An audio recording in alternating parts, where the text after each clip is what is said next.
दोस्तों कैसे हो आप लोग? आज हम कवर करने वाले यूनिट नंबर 4 जिसका नाम है अनपेड सेलर। इसके बाद हमारा चैप्टर नंबर 3 पूरा का पूरा खत्म हो जाएगा। सेल ऑफ गुड्स एक्ट आज हमारा कंप्लीट होने वाला है। जितने भी क्वेश्चन आए इसे बुक के अंदर सारे के सारे हम सॉल्व करने वाले हैं। ये कंपैरेटिवली काफ़ी ईज़ी यूनिट है, आपको मज़ा आएगा पढ़ने में आज। ये इतनी डिफ़िकल्ट नहीं है, जो इससे पहले आपने यूनिट को कवर करा था, यूनिट नंबर 2 हो, 3 हो, आप बोल सकते हो थोड़ी-सी कॉम्प्लिकेटेड थी, लेकिन ये इतनी कॉम्प्लिकेटेड नहीं है, ये थोड़ी-सी ईज़ी है। इससे आप काफ़ी ज़्यादा रिलेट कर पाओगे रियल लाइफ से। आपको मज़ा आएगा इसे पढ़ने में, इतनी कॉम्प्लिकेटेड नहीं है, तो बहुत ही मज़ा आने वाला है। फटाफट वीडियो को लाइक कर दो, कमेंट कर दो। देखिए, सबसे पहले हम समझेंगे अनपेड सेलर क्या होता है बिकॉज़ जब भी हम किसी यूनिट को स्टार्ट करते हैं या फिर चैप्टर को स्टार्ट करते हैं, हम उसका मतलब समझते हैं। यहाँ पे भी हम मतलब समझने वाले हैं अनपेड सेलर का, उसके बाद सारे कॉन्सेप्ट आपके बहुत ही ईज़ी हो जाएँगे। आइए, समझते हैं। वही अपना मेथड आपको पता है, बढ़िया सी फ़ोटो बनाइए। ये आपका सेलर है, स्मार्ट सा बंदा सेलर और एक आपका है बायर। इन दोनों की बात होती है अपनी सोगा में। हमारा सामान सेल होता है और बाय होता है। सेलर सामान को सेल करता है, बायर सामान को बाय करता है। इन दो बंदों की बातें यहाँ पे होती है। बीच में हमारे होते हैं गुड्स, जो गुड्स हम सेल करते हैं। मान के चलो गाड़ी वाला एग्जाम्पल, ये हमारी प्यारी सी गाड़ी है। क्या बढ़िया कार है यार, देखो रोल्स रॉयस मैंने बना दी है। ये वाली गाड़ी मान के चलो ये सेलर इसको सेल कर रहा है बायर को। अब ये गाड़ी इसके हाथों में आ चुकी है, बायर के हाथों में। ये गाड़ी बायर को मिल चुकी है, इसके पास आ चुकी है, लेकिन बायर ने यहाँ पे पेमेंट नहीं करी है। अगर बायर ने पेमेंट नहीं करी सेलर को, सेलर हमारा हो जाएगा अनपेड सेलर। ठीक है, सेलर को पैसा नहीं मिला, अनपेड सेलर। ये हमारी यूनिट है, हमें इसके बारे में समझना है। जब भी सेलर को पैसा नहीं मिलता है, ये बंदा क्या क्या एक्शन ले सकता है, बस चैप्टर हमारा पूरा का पूरा खत्म। ठीक है, बात होने वाली है यहाँ पे इसकी, अनपेड सेलर की। अगर इसको अपने सामान का पैसा नहीं मिला तो क्या एक्शन से ले सकता है। इतना अगर आपको समझ में आ गया तो चैप्टर आपका खत्म, कुछ बचा ही नहीं है। देखिए जी, इस बंदे ने पेमेंट करी ही नहीं। मान के चलो गाड़ी थी ₹10 लाख की, इस बंदे ने पेमेंट करी ही नहीं, चुपचाप बैठा हुआ है। अब यहाँ पे सेलर हमारा एक्शन लेगा, इसको हमें समझना है। इसने सेल करी थी हमारी कार। आइए चैप्टर को स्टार्ट करते हैं, इसे हम बोलते हैं अनपेड सेलर। अब यहाँ पे हमें समझना है अगर सेलर को पैसा नहीं मिला, क्या क्या एक्शन से ले सकता है। कुछ भी नहीं है। देखिए, सेलर अनपेड कब बोला जाएगा, जब भी उसे पूरा का पूरा पैसा नहीं मिलता है सेलर को, उसे हम बोलेंगे अनपेड सेलर। ठीक है जी, ये आपका लिखा सेक्शन नंबर 45 के अंदर अनपेड सेलर कौन होता है, आपको समझ में आ चुका है। ये इसके डेफिनेशन, जब पूरा पैसा नहीं मिलता है सेलर को, उसे हम बोलते हैं अनपेड सेलर। टेंडर का मतलब होता है पैसा ऑफर भी नहीं करा। सर मतलब, देखिए, एक तो पैसा रिसीव नहीं हुआ, मैं आपको बोल रहा हूँ सेलर को पैसा रिसीव नहीं हुआ, ऊपर मैंने आपको एग्जांपल दिया था। दूसरा ये होता है बायर ने पैसा ऑफर भी नहीं करा, एक देने का ट्राई करना होता है, टेंडर भी नहीं करा उसने। ठीक है, नेक्स्ट पे आ जाओ। सेलर के पास इमीडिएट राइट ऑफ एक्शन है। कौन से एक्शन है वो हम देखेंगे, पढ़ेंगे बाद में, लेकिन इसे हम बोलते हैं अनपेड सेलर। जब भी सेलर अनपेड होता है उसके पास कुछ राइट होते हैं, जो कि हम पढ़ने वाले हैं नीचे, क्या राइट्स उसको मिलने वाले हैं। अब देखिए, कोई बिल ऑफ एक्सचेंज, आपका चेक हो गया, प्रॉमिसरी नोट हो गया, कोई भी नेगोशिएबल इंस्ट्रूमेंट अगर बायर ने दिया है, अगर इस बंदे ने इसे पेमेंट करनी थी गाड़ी की, लेट से इसको पेमेंट करनी थी ₹10 लाख की। अब 10 लाख इसने कैश पे नहीं करा, इसने बोला एक काम करो सेलर भाई साहब, मेरा चेक रख लो। इसने दिया एक चेक, यहाँ पे ड्रॉ कर लेते हैं। ये चेक इसने दिया, बढ़िया सा चेक है, यहाँ पे लिखा हुआ ₹10 lakh payable to this person, नाम लिखा हुआ बंदे का। लेकिन ये चेक था आफ्टर 20 डेज। इसकी जो डेट थी चेक के अंदर 20 दिन की बात की थी। सेलर गया बैंक के अंदर 20 दिन बाद, इस चेक को लगाया और ये चेक डिसऑनर हो गया, चेक से पैसा नहीं मिला, ये चेक आपका डिसऑनर हो गया। In that case also unpaid seller बोला जाएगा। अगर पेमेंट करिए चेक के थ्रू और आपका चेक डिसऑनर हो गया या फिर प्रॉमिसरी नोट नहीं लग पाया, पेमेंट नहीं हुई, नेगोशिएबल इंस्ट्रूमेंट की बात हो रही है, इन दैट केस ऑल्सो आपका सेलर अनपेड सेलर बनेगा। ठीक है, सेलर आपका हो जाएगा अनपेड अगर बिल ऑफ एक्सचेंज हमारा डिसऑनर हो गया।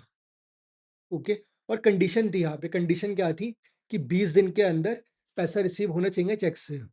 मतलब 20 डेज का टाइम था, इस चेक को हम बैंक के पास लेके जा सकते हैं।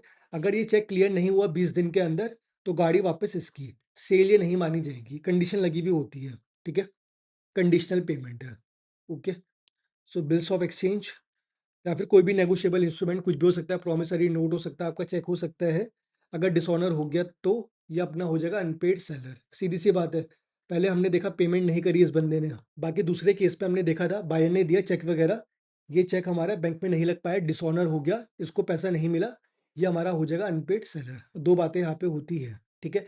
जब भी सेलर हमारा अनपेड होता है, अगर पैसा इसको नहीं मिला, इसके पास कुछ राइट होते हैं, उन राइट्स को हमें पढ़ना है। ये देखिए, ये है इसके राइट, इसको हमें पढ़ना है। क्या-क्या पावर्स है सेलर के पास जिसको ये एग्ज़ीक्यूट कर सकता है। बस खत्म, इतना लॉजिकल है ये चैप्टर, मज़ा आ जाएगा आपको। ये आपका सेलर, ये आपका बायर, ठीक है जी। इस बंदे की बात हो रही है, इस बंदे को पैसा नहीं मिला, ये आपका हो जाएगा अनपेड सेलर। इस बंदे के पास क्या राइट्स है, हमें वो समझने हैं। राइट्स मतलब पावर। अगर इसको पैसा नहीं मिला तो क्या ये एक्शंस ले सकता है, बस यही आपको जानना है। आइए, rights of an unpaid seller. अब देखिए, सेलर के पास दो राइट होते हैं। जो आपका सेलर होता है ना, इसके पास दो राइट है। पहला राइट इसके पास है गुड्स को लेके कुछ भी एक्शन कर सकता है। बाकी दूसरा राइट है इसके पास बायर को लेके, बायर के खिलाफ से कुछ एक्शन ले सकता है। ये दो कैटेगरी होती है एक्शन लेने के लिए। गुड्स के खिलाफ कोई एक्शन ले सकता है, दूसरा बायर के खिलाफ कोई एक्शन ले सकता है। पहले हम बात करेंगे गुड्स के लिए। सेलर भाई साहब क्या एक्शंस ले सकते हैं, क्या राइट्स है गुड्स के रिगार्डिंग। जो उसने कार को सेल करा है, ऊपर आ जाओ। जो गाड़ी इसने सेल करी है, इसके पास क्या पावर्स है इस गाड़ी को लेके। इस गाड़ी को ये रोक सकता है, अपने पास रख सकता है, किसी और को सेल कर सकता है। इसे हम बोलते हैं राइट ऑफ गुड्स, ठीक है। ये आपकी बात होगी अगेंस्ट द गुड्स। पहला आपका होता है लीन। इसका मतलब क्या होता है, गाड़ी को जब्त कर सकता है, अपने पास रख सकता है। दूसरा अपना होता है स्टॉपेज इन ट्रांसिट। इसका मतलब क्या होता है, मान के चलो, यहाँ पे ड्रॉ कर लेते हैं। इस बंदे ने गाड़ी सेल करी थी, आपको मैंने एग्जांपल दिया था। ये गाड़ी थी, इसने सेल करी थी। स्टॉपेज इन ट्रांजिट का मतलब होता है, ट्रांजिट का मतलब होता है रास्ते के बीच में, रास्ते के बीच में। ये आपका रास्ता है, ये गाड़ी इसके पास जा रही है बायर के पास, लेकिन रास्ते के बीच में अगर इसे पैसा नहीं मिला तो ये रोक सकता है, गाड़ी को जब्त कर सकता है। इसे हम बोलते हैं स्टॉपेज इन ट्रांजिट। रास्ते में जब ये गाड़ी इसके पास जा रही थी बायर के पास, बीच में इसे वापस बुला सकता है, ठीक है। इसका राइट है ये। आ जाओ जी। पहला अपना होता है लीन, इसे हम समझेंगे। दूसरा आपका होता है स्टॉपेज इन ट्रांजिट। ट्रांजिट का मतलब होता है रास्ता, रास्ते के बीच में है, गाड़ी अभी जा रही है, रोक सकते हो। राइट ऑफ रीसेल, अगर पैसा नहीं मिला इस बंदे से, बायर से, तो हम गाड़ी को रीसेल कर सकते हैं किसी और तीसरे बंदे को, ठीक है। ये अपनी तीन बातें हैं, इसे एक बार देखते हैं, मजा आ जाएगा आपको। आ जाओ। ये आपका अगेंस्ट द गुड्स। गुड्स के लिए आप क्या एक्शन ले सकते हो, पहले वाले पे आ जाओ आप। राइट ऑफ लीन, ये अपना कवर है सेक्शन नंबर 47 से 49 के अंदर, इसकी बातें कवर है। अभी जो बातें हमने कवर करी है वो लिखी हुई है सेक्शन नंबर 45 के अंदर। सेक्शंस आपको पढ़वा रहा हूँ, लेकिन आपकी मर्जी है, अगर आपको रिटेन होते हैं अच्छी बात है, अदरवाइज एग्जाम में आप लिख सकते हो as per relevant provisions of this particular act. आ जाओ जी। सेक्शन नंबर 47, यहाँ पे लिखा हुआ है लीन, राइट ऑफ लीन। लीन का मतलब क्या होता है, इसका मतलब होता है गुड्स को जब्त कर सकते हो, अपने पास रख सकते हो। और ये बात हो रही है अनपेड सेलर की। जब भी सेलर हमारा अनपेड है, उसके पास पावर होती है, गुड्स को वो जब्त कर सकता है, अपने पास रख सकता है। हमने एग्जाम्पल लिया था गाड़ी का। गाड़ी बनाते हैं, इस गाड़ी को ये जब्त कर सकता है अगर ये अनपेड है, इसको अगर पैसा नहीं मिला। अगर ये आपका अनपेड है, इसके पास पावर है कुछ, इसके पास पावर ये, जो ये गाड़ी थी अपने पास रख सकता है, ये गाड़ी इसके पास नहीं जाएगी, ठीक है। किन केसेस पे ये कर सकता है, हमें वही समझना है। गाड़ी को अपने पास से कब रखेगा, ठीक है। आ जाओ। Right to retain possession. Possession का मतलब होता है अपने पास रखेगा। एंड रिफ्यूज डिलीवरी, मतलब डिलीवरी देने से ये मना कर देगा। समझे बात को। यहाँ पे क्या होता है, ये जो सेलर है अपना, गाड़ी को अपने पास रख सकता है, अपने पोजेशन में रख सकता है गाड़ी को। दूसरा, डिलीवरी देने से रिफ्यूज कर सकता है, मना कर सकता है, अगर इसका प्राइस पे नहीं हुआ तो। अगर इसको पैसे नहीं मिले, गाड़ी को ये अपने पोजेशन में रख सकता है, मतलब जब्त कर सकता है गाड़ी को। इसे हम बोलते हैं पोजेशन वाली लीन, ठीक है। मतलब गाड़ी को जब्त कर लिया। ये कब वर्क करता है, जब गाड़ी इसके पास है, सेलर के पास। देखो, गाड़ी को कभी जब्त कर सकता है, गाड़ी को तभी जब्त कर सकता है, अपने पास रख सकता है, जब गाड़ी इसके पास है। अगर ये गाड़ी इसके पास जा चुकी है पहले से, मान के चलो ये गाड़ी इसके पास जा चुकी है और इसने पेमेंट नहीं करी, इन दैट केस आप ये वाला सेक्शन अप्लाई नहीं कर सकते हो, गाड़ी को आप जब्त नहीं कर सकते हो बिकॉज़ गाड़ी आपके पास है ही नहीं, वो गाड़ी इसके पास जा चुकी है, बस सिंपल। अगर गाड़ी सेलर के पास है, तभी ये सेक्शन अप्लाई होगा। अगर गाड़ी इसके हाथों में आ चुकी है, यहाँ पे इसकी बात ही नहीं होगी, ये सेक्शन हमारे यूज़ का ही नहीं है। Got it? गाड़ी यहाँ पे होनी चाहिए सेलर के पास। इतनी लॉजिकल चैप्टर है, मज़ा आ जाएगा आपको, बस खत्म। देखिए, किन 3 केसेस पे हम इसे एक्सरसाइज़ कर सकते हैं, मतलब किन 3 केसेस पे आप गाड़ी को अपने पास रख सकते हो, हमें ये समझना है। गुड्स सोल्ड्स विदाउट क्रेडिट स्टिपुलेशन, मतलब आपने कैश में सेल करी है। इस गाड़ी को आपने कैश में सेल करी है लेकिन इसने पैसा नहीं दिया, इन दैट केस गाड़ी को आप रख सकते हो। आपकी है कैश वाली सेल्स, ठीक है? दूसरा अपना है गुड्स सोल्ड्स ऑन क्रेडिट, मतलब उधार में गाड़ी सेल करी है। इस बंदे ने बोला तेरे पास है 30 दिन का टाइम, बायर को बोला इसने 30 डेज के अंदर मुझे पेमेंट कर दे, लेकिन इस बंदे ने पेमेंट करी नहीं 30 दिन के अंदर, गाड़ी इसके पास ही रहेगी, गाड़ी इसके पास नहीं जाएगी, ठीक है? दो बातें हो गई, कैश वाली सेल्स, दूसरी अपनी होगी उधार वाली सेल। लेकिन गाड़ी इसके पास ही पड़ी हुई थी, गाड़ी अब तक यहाँ पे नहीं गई थी, अगर गाड़ी इसके पास होती तो ये सेक्शन अप्लाई ना करता। ओके, कैश की बात हो गई है, उधार की बात हो गई है, तीसरा बायर हमारा इंसॉल्वेंट हो चुका है, बर्बाद हो चुका है। अगर ये बंदा बर्बाद हो गया, इंसॉल्वेंट हो गया, इन दैट केस ये बात ही खत्म, गाड़ी इसके पास ही रहेगी, ये पैसे दे ही नहीं सकता, ठीक है? 3 बातें हैं, देखो 3 बातों को, एक तो आपका होता है कैश वाली सेल्स, पैसा आपको नहीं मिला, दूसरा आपका क्रेडिट वाली सेल, पैसा आपको नहीं मिला,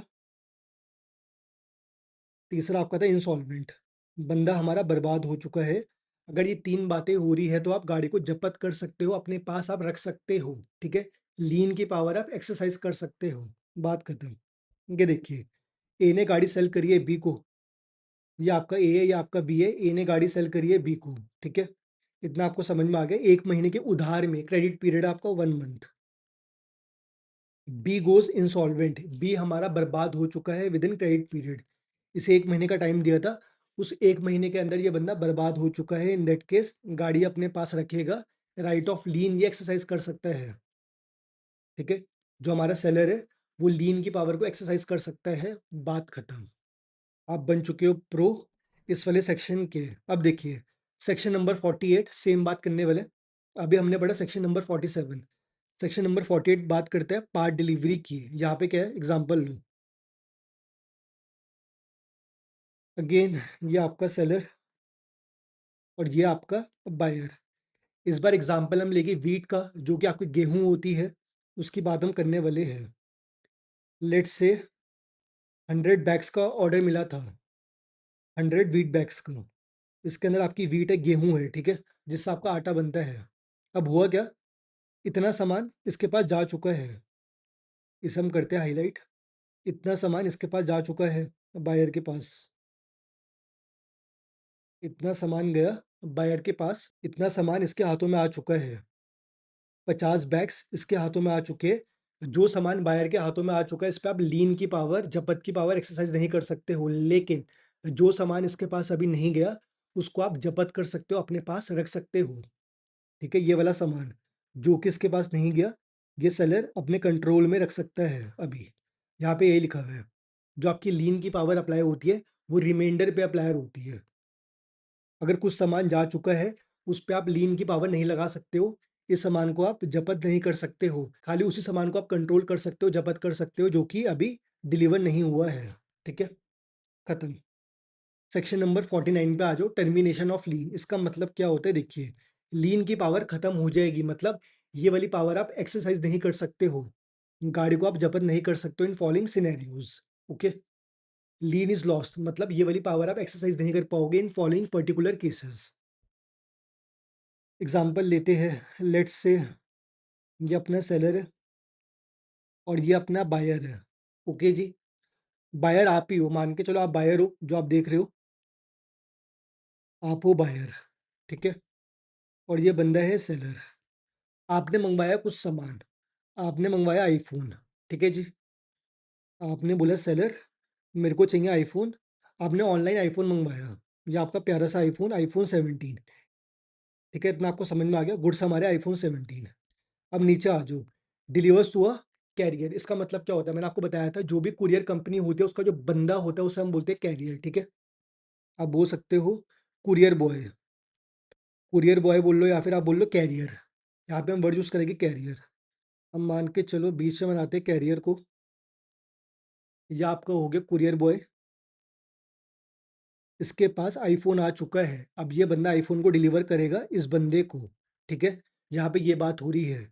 अगर आईफोन डिलीवर हो चुका है इस बंदे को, बीच वाले बंदे को, जो कि कुरियर कंपनी का बंदा है, कोई भी अगर कंडीशन नहीं है, ठीक है, अगर इसके हाथ में सामान आ चुका है, माना जाएगा बायर के पास सामान आ चुका है। मैंने आपको प्रीवियस वाली यूनिट में कवर करवाया था।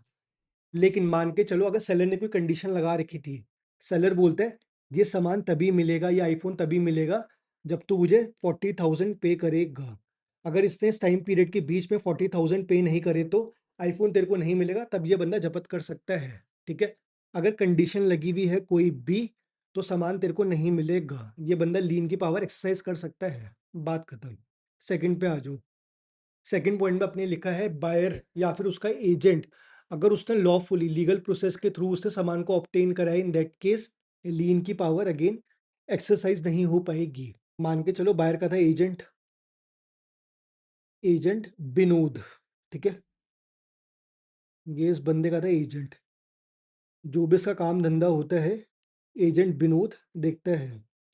ये है एजेंट विनोद, बढ़िया स्मार्ट सा लड़का है, ये सा काम देखता है।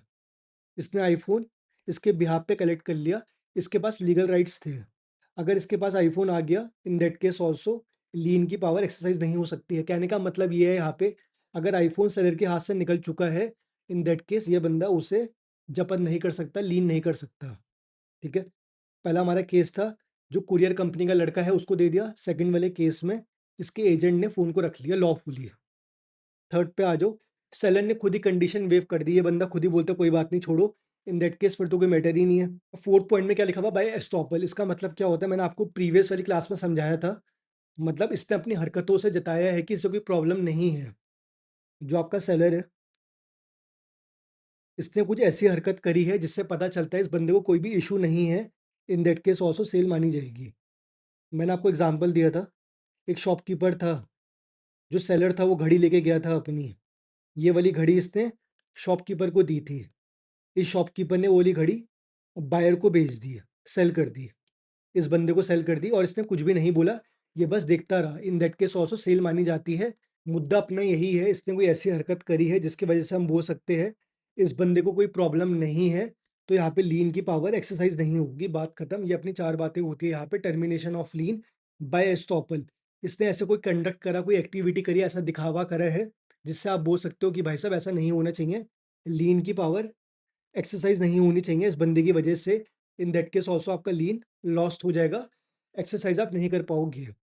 इसे एक बार रिवाइज कर लो। पहला आपका होता है कैरियर, कुरियर बॉय जो आपका होता है उसने गुड्स को अपने पास रख लिया और कोई भी कंडीशन अटैच नहीं है, इन दैट केस सामान बायर का हो जाएगा, इस पे लीन की पावर आप एक्सरसाइज नहीं कर सकते हो। दूसरा आपका होता है इसके एजेंट ने सामान को रख लिया। तीसरा आपका होता है कंडीशन को वेव कर दिया। चौथा आपका होता है बाय एस्टॉपल, ऐसी हरकत करिए, कंडक्ट करा है जिससे लगता है कि लीन की पावर एक्सरसाइज नहीं होनी चाहिए। ये आपका 3 सेक्शन खत्म हो चुके हैं, 47, 48, 49, जो कि बात करते हैं लीन के बारे में। सेक्शन नंबर 50 से लेके 52 तक की हम बात करने वाले। यहाँ पे बात हो रही है स्टॉपेज की, मतलब सामान को बीच में रोक लेके रास्ते की। अनपेड सेलर की बातें हो रही है, यहाँ पे सेलर हमारा अनपेड है, उसे पैसा नहीं मिला। ये आपका सेलर और ये आपका बायर।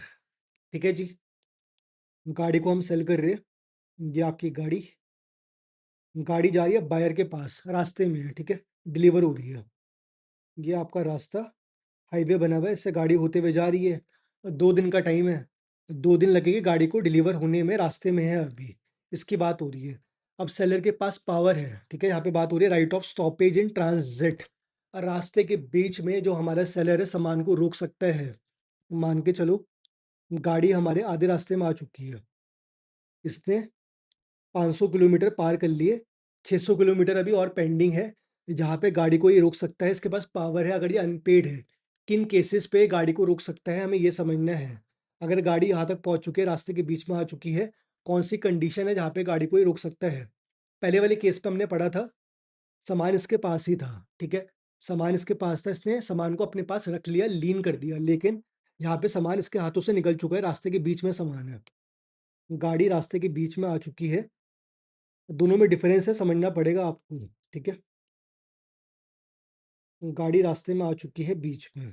बस देखिए मीनिंग एंड कंडीशन, इसका मीनिंग क्या होता है? सेक्शन नंबर 50 के अंदर लिखा हुआ है, राइट टू स्टॉप गुड्स। रास्ते के बीच में गाड़ी जा रही है, उसे आप रोक सकते हो। कोई भी कंसाइनमेंट आपका हो सकता है, ट्रक हो सकता है जिसके अंदर सामान है, बीच में आप रोक सकते हो व्हाइल इन ट्रांजिट। रास्ते के बीच में रीगेन पोजेशन, उस सामान को अपने कंट्रोल में फिर से लेके आ सकते हो, ठीक है?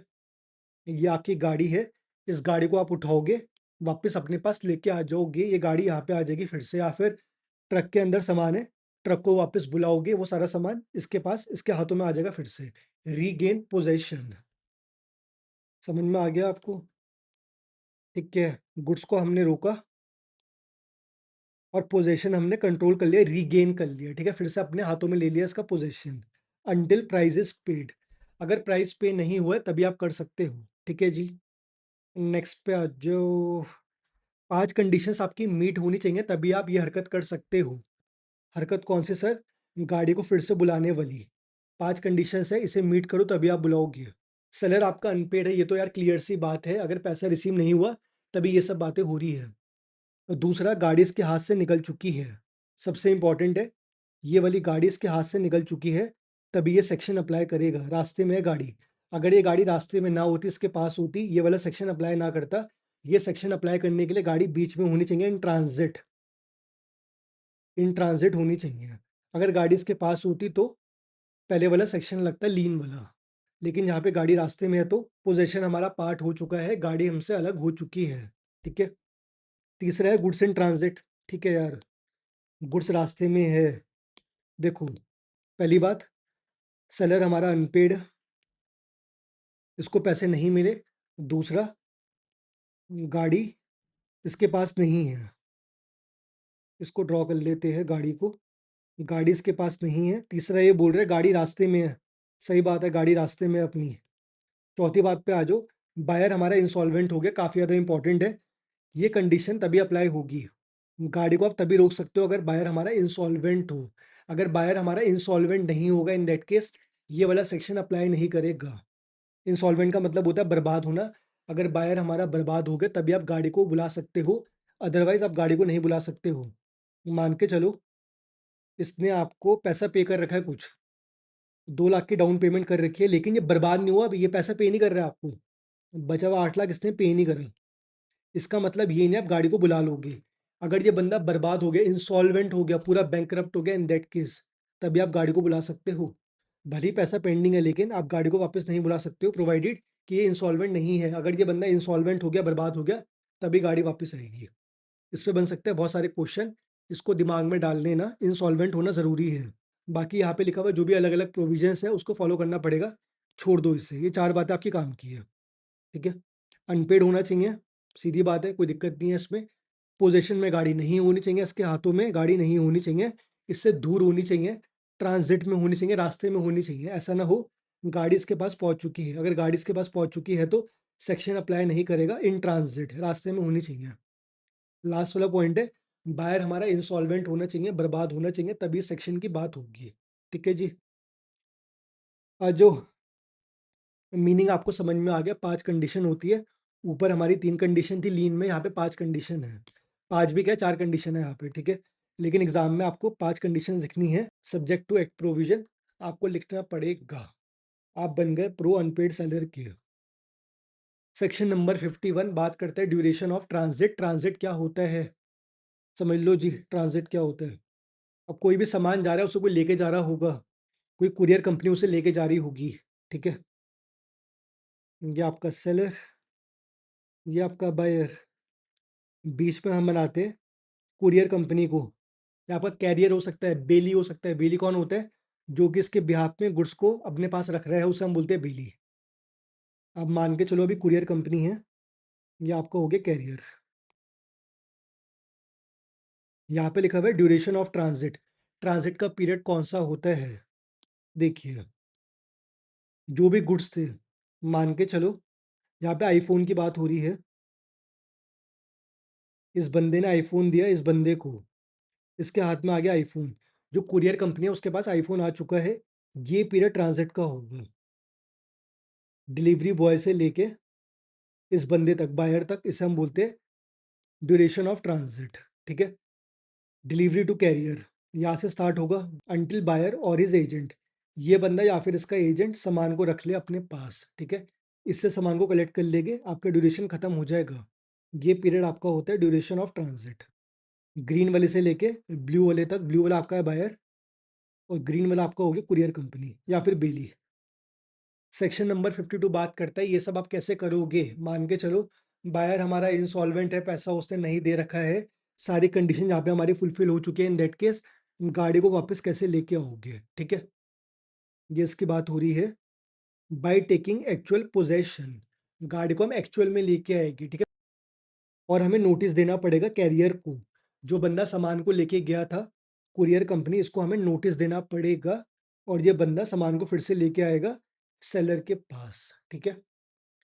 एक्चुअल पोजीशन आप लोगे सामान का, फिर से गाड़ी को अपने पास रख लोगे या फिर आपको नोटिस देना पड़ेगा कैरियर को, जो भी कुरियर कंपनी है उसे नोटिस दो। ठीक है। जो भी डिलीवरी के एक्सपेंसेस होंगे, मान के चलो ये बंदा जो अपना सेलर है बोलता है आईफोन को वापस लेके आ, ये बंदा बर्बाद हो चुका है, इंसॉल्वेंट हो चुका है, इसने पेमेंट नहीं करी है। जब ये आईफोन वापस लेके आएगा इसके पास, जो भी एक्सपेंस होगा डिलीवरी का सेलर को बॉर्न करना पड़ेगा। ठीक है। ये आपका होता है right of stoppage in transit. देखिए ट्रांजिट एंड्स, इसका मतलब क्या होता है, यहाँ ये बोलना चाह रहे हैं ये वाला सेक्शन कब अप्लाई नहीं करेगा। अगर ये गाड़ी बीच में है, ये सेक्शन कब एप्लीकेबल नहीं होगा, हमें ये समझना है। ट्रांजिट हमारा कब एंड हो जाएगा, अगर बायर या फिर बेली ने डिलीवरी ले ली, अगर ये गाड़ी इसके पास आ चुकी है, ये सेक्शन अप्लाई नहीं करेगा। ठीक है। बस सिंपल, गाड़ी की डिलीवरी हो चुकी है। सेकंड पे आ जाओ। बायर ने गुड्स को इंटरसेप्ट करा है बिफोर अराइवल, इसका मतलब ये बंदा पहले ही गाड़ी को कलेक्ट कर चुका है। अगर गाड़ी हमारे 200 किलोमीटर पीछे थी, ये बंदा गया फटाफट और जो हमारा कैरियर था कुरियर कंपनी थी उससे सामान को ले लिया। इन दैट केस ऑल्सो हमारा ये वाला सेक्शन अप्लाई नहीं करेगा, ट्रांजिट हमारा एंड हो जाएगा। कहने का मतलब ये, अगर इसके पास गुड्स का कंट्रोल आ गया तो ये सेक्शन अप्लाई नहीं करेगा। ये सेक्शन तभी अप्लाई करता है अगर सामान हमारे बीच में पड़ा हुआ है, ट्रांजिट में है अगर। पहला आपका हो गया, इसके हाथों पे सामान आ चुका है, डिलीवरी हो चुकी है, डिलीवरी हो चुकी है। दूसरा आपका कंडीशन है, इसने पहले ही सामान को अपने पास रख लिया, इंटरसेप्ट कर दिया इसने। ठीक है। भले उसकी कंसेंट हो ना हो, जो आपका बीच वाला लड़का है कुरियर बॉय, उसकी कंसेंट से मतलब नहीं है। इसने भले अप्रूवल ना दी हो, उसके अप्रूवल से मतलब नहीं है, इसने ज़बरदस्ती सामान को ले ले तब भी चलेगा। ठीक है जी। थर्ड वाले पे आ जाओ जी। जो आपका कैरियर है, कैरियर कौन होता है, अपना कुरियर बॉय है, उसकी बात हो रही है। इस बंदे की बात हो रही है। अगर ये बंदा एक्नॉलेज करता है, ये बंदा बोलता है जो भी आईफोन है, सेलर ने दिया इसे आईफोन, इसके हाथ में आईफोन आ चुका है, अब ये बोलता है ये आईफोन ना मैं इसके लिए होल्ड कर रहा हूँ बायर के लिए, मेरी रिस्पॉन्सिबिलिटी है, ये वाला फ़ोन मैं इसको दे दूंगा। ठीक है जी। आ जाओ। जो आपका कैरियर है वो एक्नॉलेज करता है जो भी मैं गुड्स को होल्ड कर रहा हूँ वो बायर के लिए। इन दैट केस ऑल्सो आपका लीन वाला पावर एक्सरसाइज नहीं कर सकता। हमने पढ़ा था अगर सामान इसके पास जा चुका है, इन दैट केस ये सामान इसका माना जाएगा, प्रोवाइडेड कोई भी कंडीशन अटैच नहीं है। अगर कोई भी कंडीशन लगी हुई है, मान के चलो सेलर ने कंडीशन लगा रखी है कि 10,000 पे करने पड़ेंगे, इन दैट केस ये बंदा इसके बिहाफ पे गुड्स को होल्ड नहीं कर सकता है। ये सामान अभी इसका ही है प्रैक्टिकली। तीन बातें हो चुकी है, डिलीवरी हो चुकी है यहाँ पे हमारी, अगर इसके हाथ में सामान पहुँच चुका है। दूसरा, ये बंदा बीच में आके सामान को ले जा लेता है। तीसरा, जो आपका कैरियर है, कुरियर बॉय है, उसने बोला जो भी मैं सामान को होल्ड कर रहा हूँ इसके बिहाफ पे कर रहा हूँ, लेकिन कोई भी कंडीशन अटैच नहीं होनी चाहिए। चौथा आपका पॉइंट है, जो आपका कैरियर बॉय है, कुरियर बॉय है, उसने मना कर दिया, उसने बोला जो भी सामान है मैं बायर को नहीं दूंगा। इन दैट केस ऑल्सो ये वाला सेक्शन आपका नहीं लगेगा। पांचवा आपका हो गया, goods deliver to a carrier hired by a buyer. इसका मतलब क्या हुआ, अगर बायर भाई साहब ने कोई बंदे को अपॉइंट करा था कि जो भी सामान है सेलर के पास, मान के चलो आईफोन को कलेक्ट करना है, बायर ने अपना बंदा भेजा है आईफोन को लेने के लिए। यहाँ पे ड्रॉ कर लेते हैं, बायर ने अपने पर्सनल बंदे को भेजा है आईफोन कलेक्ट करने के लिए। ये आपका हो गया एजेंट, इसका एजेंट विनोद, बढ़िया से टोपी पहन के ये गया, कह रहा आईफोन मेरे को दो, इसने आईफ़ोन रख लिया, एजेंट विनोद ने। अब यहाँ पे 2 बातें हो रही है, एक तो बायन ने अपना बंदा भेजा, ठीक है? ये वाली बात यहाँ पे ख़त्म हो गई। दूसरी बात यहाँ पे ये हो रही है, a ship chartered by the buyer. इसका मतलब क्या हुआ? ये आपका बायर है, ये आपका सेलर है। सेलर से ले रहा है बहुत बड़ा कंसाइनमेंट, मान के चलो 1000 टन का ऑर्डर है, 1000 टन। अब इतना ज़्यादा सामान है, ये बंदा अमेरिका में है, सेलर, और जो हमारा बायर है वो इंडिया में है। अब जो हमारा बायर है ना, इसने कॉन्ट्रैक्ट करा हुआ है शिपिंग कंपनी के साथ। एक शिपिंग कंपनी है, इसने स्लॉट लिया हुआ है शिप के अंदर। ये कंटेनर है, शिप के अंदर जाएगा। जो भी शिपिंग कंपनी से बात थी इस बंदे की थी बायर की। अब ये कंटेनर गया ये शिप के अंदर। इन दैट केस ऑल्सो यहाँ पे हम स्टॉपेज नहीं कर सकते बिकॉज शिप को हायर करा है इस पर्टिकुलर बायर ने। ठीक है, शिप को चार्टर करा है बायर ने, खत्म। नेक्स्ट पे आ जाओ, पार्ट डिलीवरी मेड। अगर कुछ आधा सामान जा चुका है, मान के चलो 500 टन इस पे डिलीवर हो गया, उस पे आप राइट ऑफ स्टॉपेज नहीं लगा सकते हो। जो बचा हुआ सामान है खाली उस पे लगा सकते हो, ठीक है? जो रिमाइंडर पार्ट है उस पे आप ट्रांजिट लगा सकते हो। ये सेम बात हमने पढ़ी थी ऊपर वाले सेक्शन में लीन में। बस ईज़ी है, 6 बातें आपकी। सामान डिलीवर हो चुका है, बिफोर अराइवल आपका हो गया, कैरियर ने आपका एक्नॉलेज कर दिया। चौथा आपका हो गया कैरियर बॉय ने रॉन्गफुली रिफ्यूज़ कर दिया डिलीवरी देने से। पाँचवा आपका हो गया बायर ने बंदा अपना हायर करा है या फिर शिपिंग कंपनी के साथ कोई कॉन्ट्रैक्ट कर रखा है। बाकी 6 पॉइंट आपका हो गया। अगर कुछ सामान हमारा डिलीवर हो चुका है, उस पे ये वाला सेक्शन अप्लाई नहीं करता। सामान को आप बीच में नहीं रोक सकते हो बिकॉज़ वो सामान डिलीवर हो चुका है। खाली उसी सामान को रोक सकते हैं जो कि अभी डिलीवर नहीं हुआ। सेक्शन नंबर 50 से लेके 52 तक आपका खत्म हो चुका है। बढ़िया। सामान को यहाँ पे ज़ब्त करा और यहाँ पे रास्ते में ही सामान को हमने रोक लिया।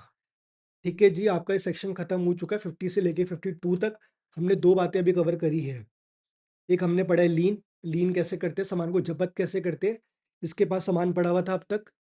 और राइट ऑफ स्टॉपेज में क्या होता है, गाड़ी आगे जा चुकी है रास्ते के बीच में, कोई भी कंसाइनमेंट है रास्ते में है, इन दैट केस हम क्या कर सकते हैं, यहाँ पे याद रखना, अगर बायर इंसॉल्वेंट है तभी आप सामान को वापस बुला सकते हो। ठीक है, ये काफ़ी ज़्यादा इंपॉर्टेंट है, बायर आपका इंसॉल्वेंट होना चाहिए।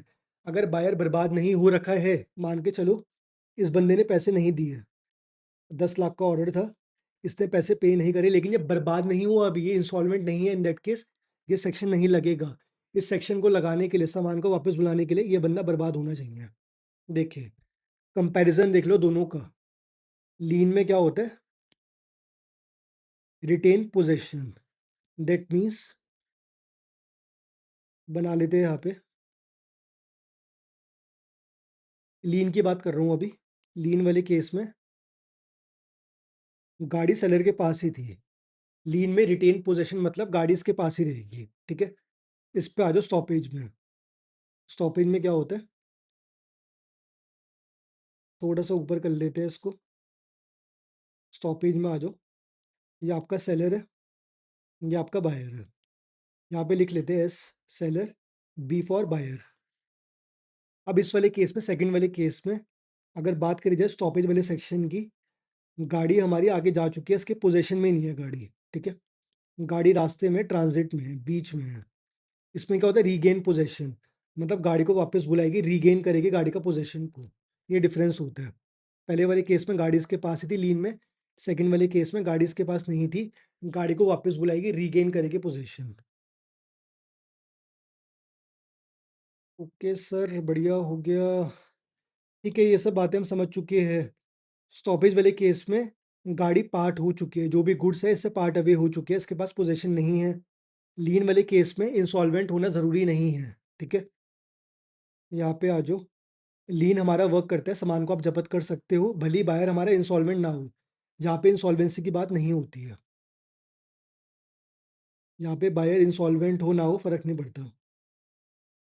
Insolvency not required. लेकिन आपका स्टॉपेज में बायर का इंसॉल्वेंट होना ज़रूरी है, तभी सेक्शन हमारा लगेगा। ओके, लीन में इंसॉल्वेंसी रिक्वायर्ड नहीं होती, देख लो जी। बाकी स्टॉपेज में इंसॉल्वेंट होना ज़रूरी है बायर का, तभी वो वाला सेक्शन आप लगा पाओगे। अब यहाँ पे लिखा हुआ है stoppage begins where lien ends. Simple सा मतलब है, ये कह रहे हैं ये वाला सेक्शन तभी अप्लाई होगा जब ये वाला सेक्शन खत्म हो जाएगा। मतलब अगर गाड़ी इसके हाथों में नहीं है मतलब लीन वाला सेक्शन खत्म हो गया, अप्लाई नहीं करेगा। जैसे ही गाड़ी इसके हाथों से जाती है, स्टॉपेज वाला सेक्शन अप्लाई कर जाएगा, खत्म। जब तक गाड़ी इसके पास है लीन वाला सेक्शन, गाड़ी इसके पास से गई तो स्टॉपेज वाला सेक्शन, बस। जो जी, यहाँ पे लिखे हुए exceptions, where seller right is defeated, इसका मतलब क्या हुआ?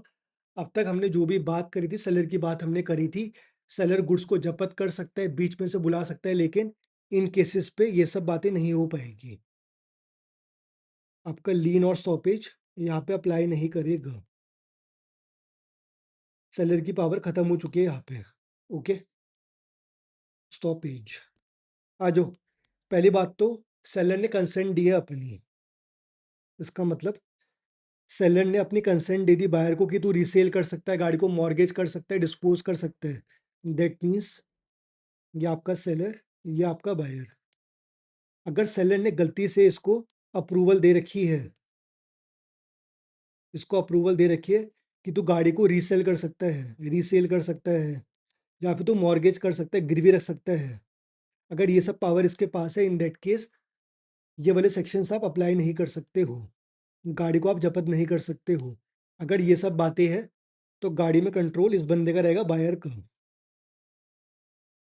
बढ़िया, समझ में आ गया सर, कोई दिक्कत की बात नहीं है, अपना बायर है। बायर की पावर होगी अगर सेलर भाई साहब ने इसे अपनी अप्रूवल दे रखी है रीसेल करने के लिए, मॉर्गेज करने के लिए, डिस्पोज ऑफ करने के लिए, मतलब सेल करने के लिए। आ जाओ जी, अपनी पहली कंडीशन है यहाँ पे कि दो बातें अप्लाई नहीं करती है, लीन और स्टॉपेज की। पॉइंट नंबर 2 पे आ जाओ। सेकंड वाले केस में डॉक्यूमेंट्स का ट्रांसफर हो चुका है, समझते हैं इसको भी। ये आपका सेलर है, ये आपका बायर है। अब बायर के पास ना सारे पेपर आ चुके थे गाड़ी के। यहाँ पे हम एग्जांपल लेते हैं गाड़ी का। सेलर ने सेल करी थी गाड़ी बायर को, जो भी पेपर वर्क था वो सारा हो चुका था।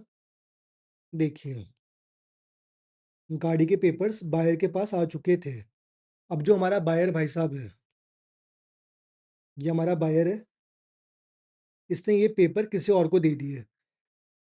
इसने ये डॉक्यूमेंट ट्रांसफ़र कर दिया, मतलब गाड़ी इसने सेल कर दी किसी थर्ड पर्सन को। या लेट्स से ये अपना स्मार्टी है, ये लंबे लंबे बाल वाला रॉकस्टार है, ये गाड़ी इसको दे दी रॉकस्टार को। पेपर इसके नाम पे आ चुके हैं और इस बंदे को कुछ भी नहीं पता। ये बंदा इनोसेंट है, गुड फेथ में इसने पेपर्स को रख लिया और पेमेंट कर दी इस बंदे को। अगर गाड़ी के पेपर, ठीक है, डॉक्यूमेंट्स गाड़ी के इस बंदे पे आ चुके हैं, बायर ने किसी और को ट्रांसफर कर दिए गुड फेथ में, इस बंदे को कुछ भी नहीं पता, इन दैट केस ये बंदा लीन की पावर एक्सरसाइज नहीं कर सकता। ठीक है, लीन की या फिर स्टॉपेज की। पढ़ लो इसे। जो हमारा बायर है, ये वाला बंदा, इसने ट्रांसफर कर दिया document to a good faith purchaser. इसका मतलब इस वाले आदमी को डॉक्यूमेंट ट्रांसफर कर दिए। इन दैट केस आप ये दो सेक्शन नहीं लगा सकते हो लीन और स्टॉपेज के। इस पे आ जाओ। डॉक्यूमेंट ट्रांसफर हो गया और प्लेज भी हो गया। प्लेज का मतलब होता है मॉर्गेज होना। ठीक है, इसका भी एग्जांपल लेते हैं। ये आपका सेलर, ये आपका बायर। लिख लेते हैं सेलर एंड बायर। अब बायर ने क्या करा, जो गाड़ी के पेपर्स थे, गाड़ी के डॉक्यूमेंट्स थे, इसने बैंक को दे दिए। ये आपका बैंक है, बैंक को इसने दे दिए पेपर्स गाड़ी के, और उसने उस पर लोन ले लिया, प्लेज कर दिया गाड़ी को, एज अ मॉर्गेज गाड़ी को रख दिया। इन दैट केस ऑल्सो यहाँ पे हमारे ये दो सेक्शन अप्लाई नहीं होंगे। जो सेलर है गाड़ी को जब्त नहीं कर सकता। ठीक है, खत्म। ये वाला सेक्शन अपना सेक्शन नंबर 53 से पढ़ लो। इफेक्ट ऑफ बायर, सबसेल और प्लेज। इसका मतलब क्या होता है? यहाँ पे एक और बात लिखी हुई थी शायद, देखिए यहाँ पे क्या लिखा हुआ। मान के चलो ये हमारा बैंक है, बैंक के पास गाड़ी के पेपर्स पड़े हुए हैं। जो ये गाड़ी के पेपर्स थे, पहले इसने इसको दिए बायर को, इस बायर ने दिए बैंक को। अब बैंक के पास पड़े हुए गाड़ी के पेपर्स, बैंक के पास पावर है कि वो गाड़ी को सेल कर सकता है। अगर इस बंदे ने कुछ भी डिफ़ॉल्ट करा, ये गाड़ी को सेल कर सकता है, पैसा अपना रिकवर कर सकता है। लेकिन सेलर के पास ऑप्शन है, सेलर इसे बोल सकता है, बैंक को बोल सकता है, भाई साहब सुनो मेरी बात, इसको आप यूज़ मत करना सिक्योरिटी को। जो मेरी गाड़ी है ना ये वाली, जो इस बंदे ने गाड़ी के पेपर्स रखे हुए, इस गाड़ी को यूज़ मत करना। अगर कोई और सिक्योरिटी पड़ी हुई है इस बंदे की, मान के चलो इसने अपने घर को मॉर्गेज रखा हुआ था पहले से, पहले इसका घर सेल करना, उसके बाद मेरी गाड़ी को सेल करना। यहाँ पे लिखा हुआ प्लेजी कैन बी आस्क, बैंक को हम बोल सकते हैं कि पहले दूसरी सिक्योरिटी को यूज़ करो, अदर सिक्योरिटी को यूज़ करो, उसके बाद ही मेरी गाड़ी को यूज़ करना इन केस अगर ये बंदा डिफ़ॉल्ट करता है तो। डीप बात है, फिर से रिवर्स करना है, वीडियो को सुनना। नेक्स्ट पे आ जाओ, सेक्शन नंबर 53। इस वाले केस को समझते हैं अपना, बढ़िया समझ में आएगा। सब सेल, इसका मतलब क्या होता है, बायर ने गाड़ी को सेल कर दिया। देखो, ये हमारा है सेलर, गाड़ी की बातें कर रहे हैं अभी, कार की बात होगी, ये सेलर है और यहाँ पे अपना बायर है। इतना आपको समझ में आ गया। बायर को यहाँ पे कर लेते हैं। ओके, गाड़ी की बात हो रही थी हमारी, ये कार है, ये रास्ते में है अभी, इन ट्रांजिट। इस बंदे ने कार को सेल करा बायर को। अब बायर ने क्या करा, बायर ने ये वाली कार थर्ड पर्सन को सेल कर दी, सब सेल कर दी है। इसके हाथ में अभी गाड़ी आई नहीं है, इसके हाथ में आने से पहले ही अभी ट्रांजिट में है गाड़ी, इस बंदे ने किसी और को गाड़ी सेल कर दी है। लेट से जो अपना रॉकस्टार था, ये रॉकस्टार आपका, लंबे लंबे बाल, मेरी भी एक टाइम में काफ़ी लंबे लंबे बाल थे, इसके भी लंबे लंबे बाल हैं, रॉकस्टार है ये भी, ठीक है। इसने इस बंदे को गाड़ी सेल कर दी है और यहाँ पे पंगा क्या होगा, मान के चलो अगर ये बंदा इंसॉल्वेंट हो गया बाहर बीच में, ये बंदा बर्बाद हो चुका है, ये बंदा स्टिल गाड़ी को फिर से बुला सकता है, उसका पोजेशन रीगेन कर सकता है। भले इस बंदे ने गाड़ी को रीसेल कर दिया आगे, फर्क नहीं पड़ता भाई साहब। अगर गाड़ी बीच में है या फिर इसके कंट्रोल में है, ये गाड़ी को फिर से वापस ले सकता है, अपने कंट्रोल में ला सकता है, ठीक है जी। अगर ये बंदा बर्बाद हो गया तो जो जी यहाँ पे लिखा हुआ है, जो हमारे सेलर भाई साहब है, लीन की पावर, अगर गाड़ी इसके पास भी होती या फिर गाड़ी अगर रास्ते में होती, अगर ये बंदा इंसॉल्वेंट होता, बर्बाद होता, या फिर अगर ये बंदा पैसा पे नहीं करता, इन दैट केस गाड़ी को हम वापस बुला सकते हैं, भले ही इस बंदे ने गाड़ी किसी और को सेल कर रखी है, फर्क नहीं पड़ता। नीचे केस था डिफरेंट, नीचे डॉक्यूमेंट ट्रांसफर हुए थे, यहाँ पे डॉक्यूमेंट ट्रांसफर हुए थे, लेकिन यहाँ पे डॉक्यूमेंट ट्रांसफर नहीं हो रहे। यहाँ पे इस बायन ने गाड़ी को सेल कर दिया थर्ड पर्सन को। अब देखिए, मोटे मोटे टॉपिक हमारे खत्म हो चुके हैं, जो भी डिफिकल्ट पार्ट थे जिसपे बहुत सारे क्वेश्चंस बनते हैं, वो हमारे कवर हो चुके हैं। बाकी बचे हुए पार्ट को हम फटाफट कवर करेंगे। राइट ऑफ रीसेल, इसका मतलब क्या होता है, सेलर भाई साहब को पैसा नहीं मिला उसका, उसने सामान को जब्त कर लिया। आपको पता है, अब तक जो हमने बात करी थी, सेलर की बात करी थी। ये आपका सेलर है, ये आपका बायर है, दो पावर्स थी इसके पास, लीन की और स्टॉपेज की। हाँ जी सर, हमने देखा लीन कैसे करते हैं, सामान को जब्त कर लिया या फिर स्टॉपेज, रास्ते में सामान को रोक लिया। दो पावर होती है, मान के चलो गाड़ी इसके पास आ चुकी है, अब क्या करें, गाड़ी इसके कंट्रोल में है, गाड़ी ये ले चुका है। अब बात आएगी रीसेलिंग की, ठीक है। जो सामान इसके पास आ चुका है, अब इसे सेल करेगा ये, भाई साहब बिजनेस करना है, पैसे कमाने हैं, गाड़ी फ्री की तो है नहीं, गाड़ी अपने पास रख ली, गाड़ी को सेल करेगा, पैसे कमाएगा, बस यही बात यहाँ पे हो रही है।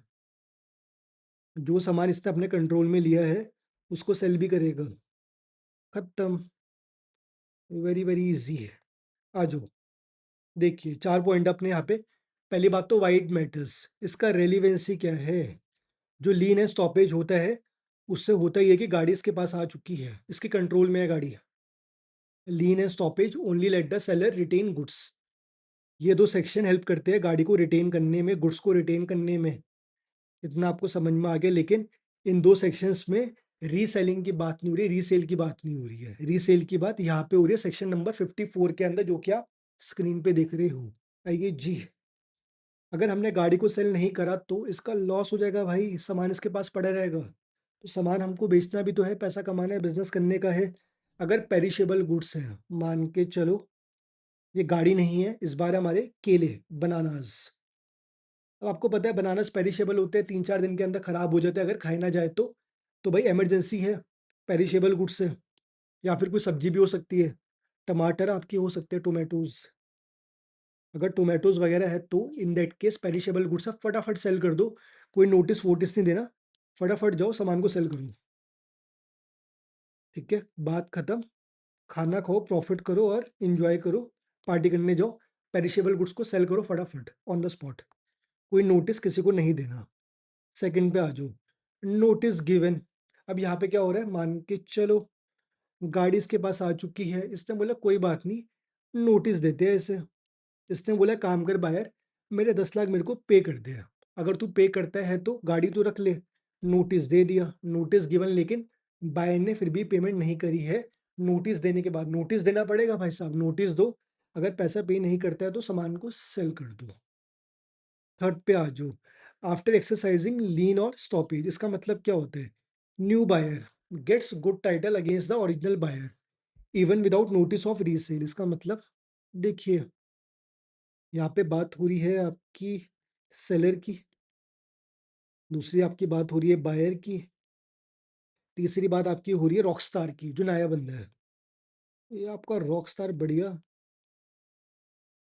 देखिए जो आपका सेलर है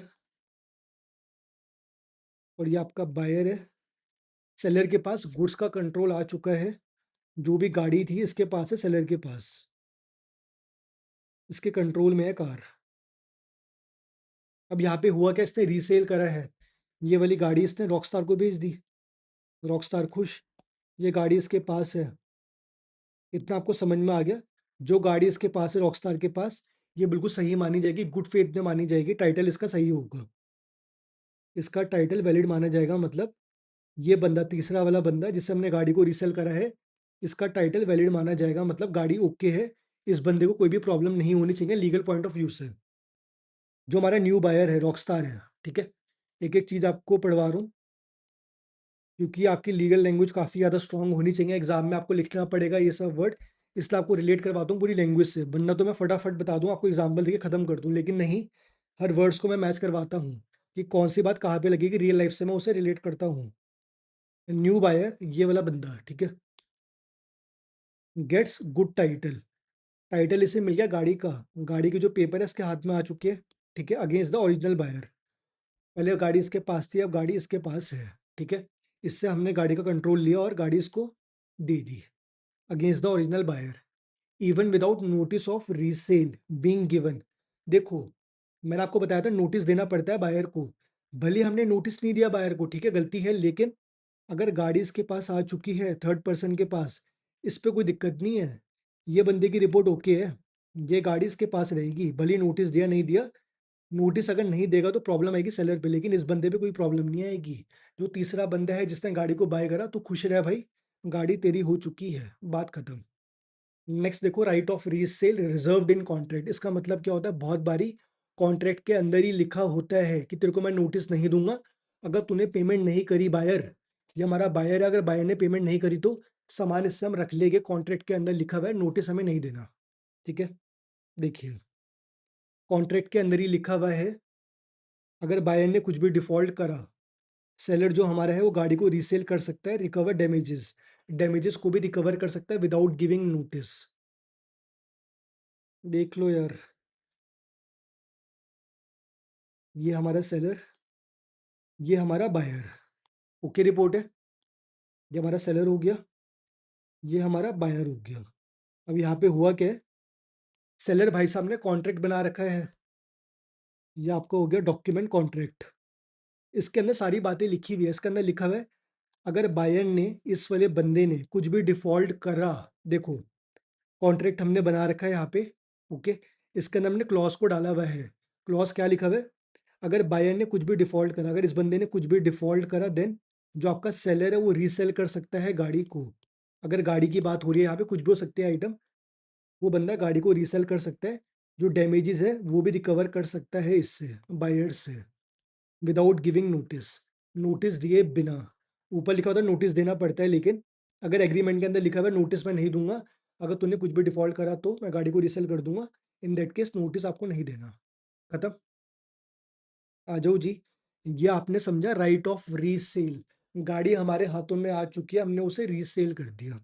वाओ सर, बढ़िया, समझ में आ गया, बच्चों वाला हो चुका है चैप्टर।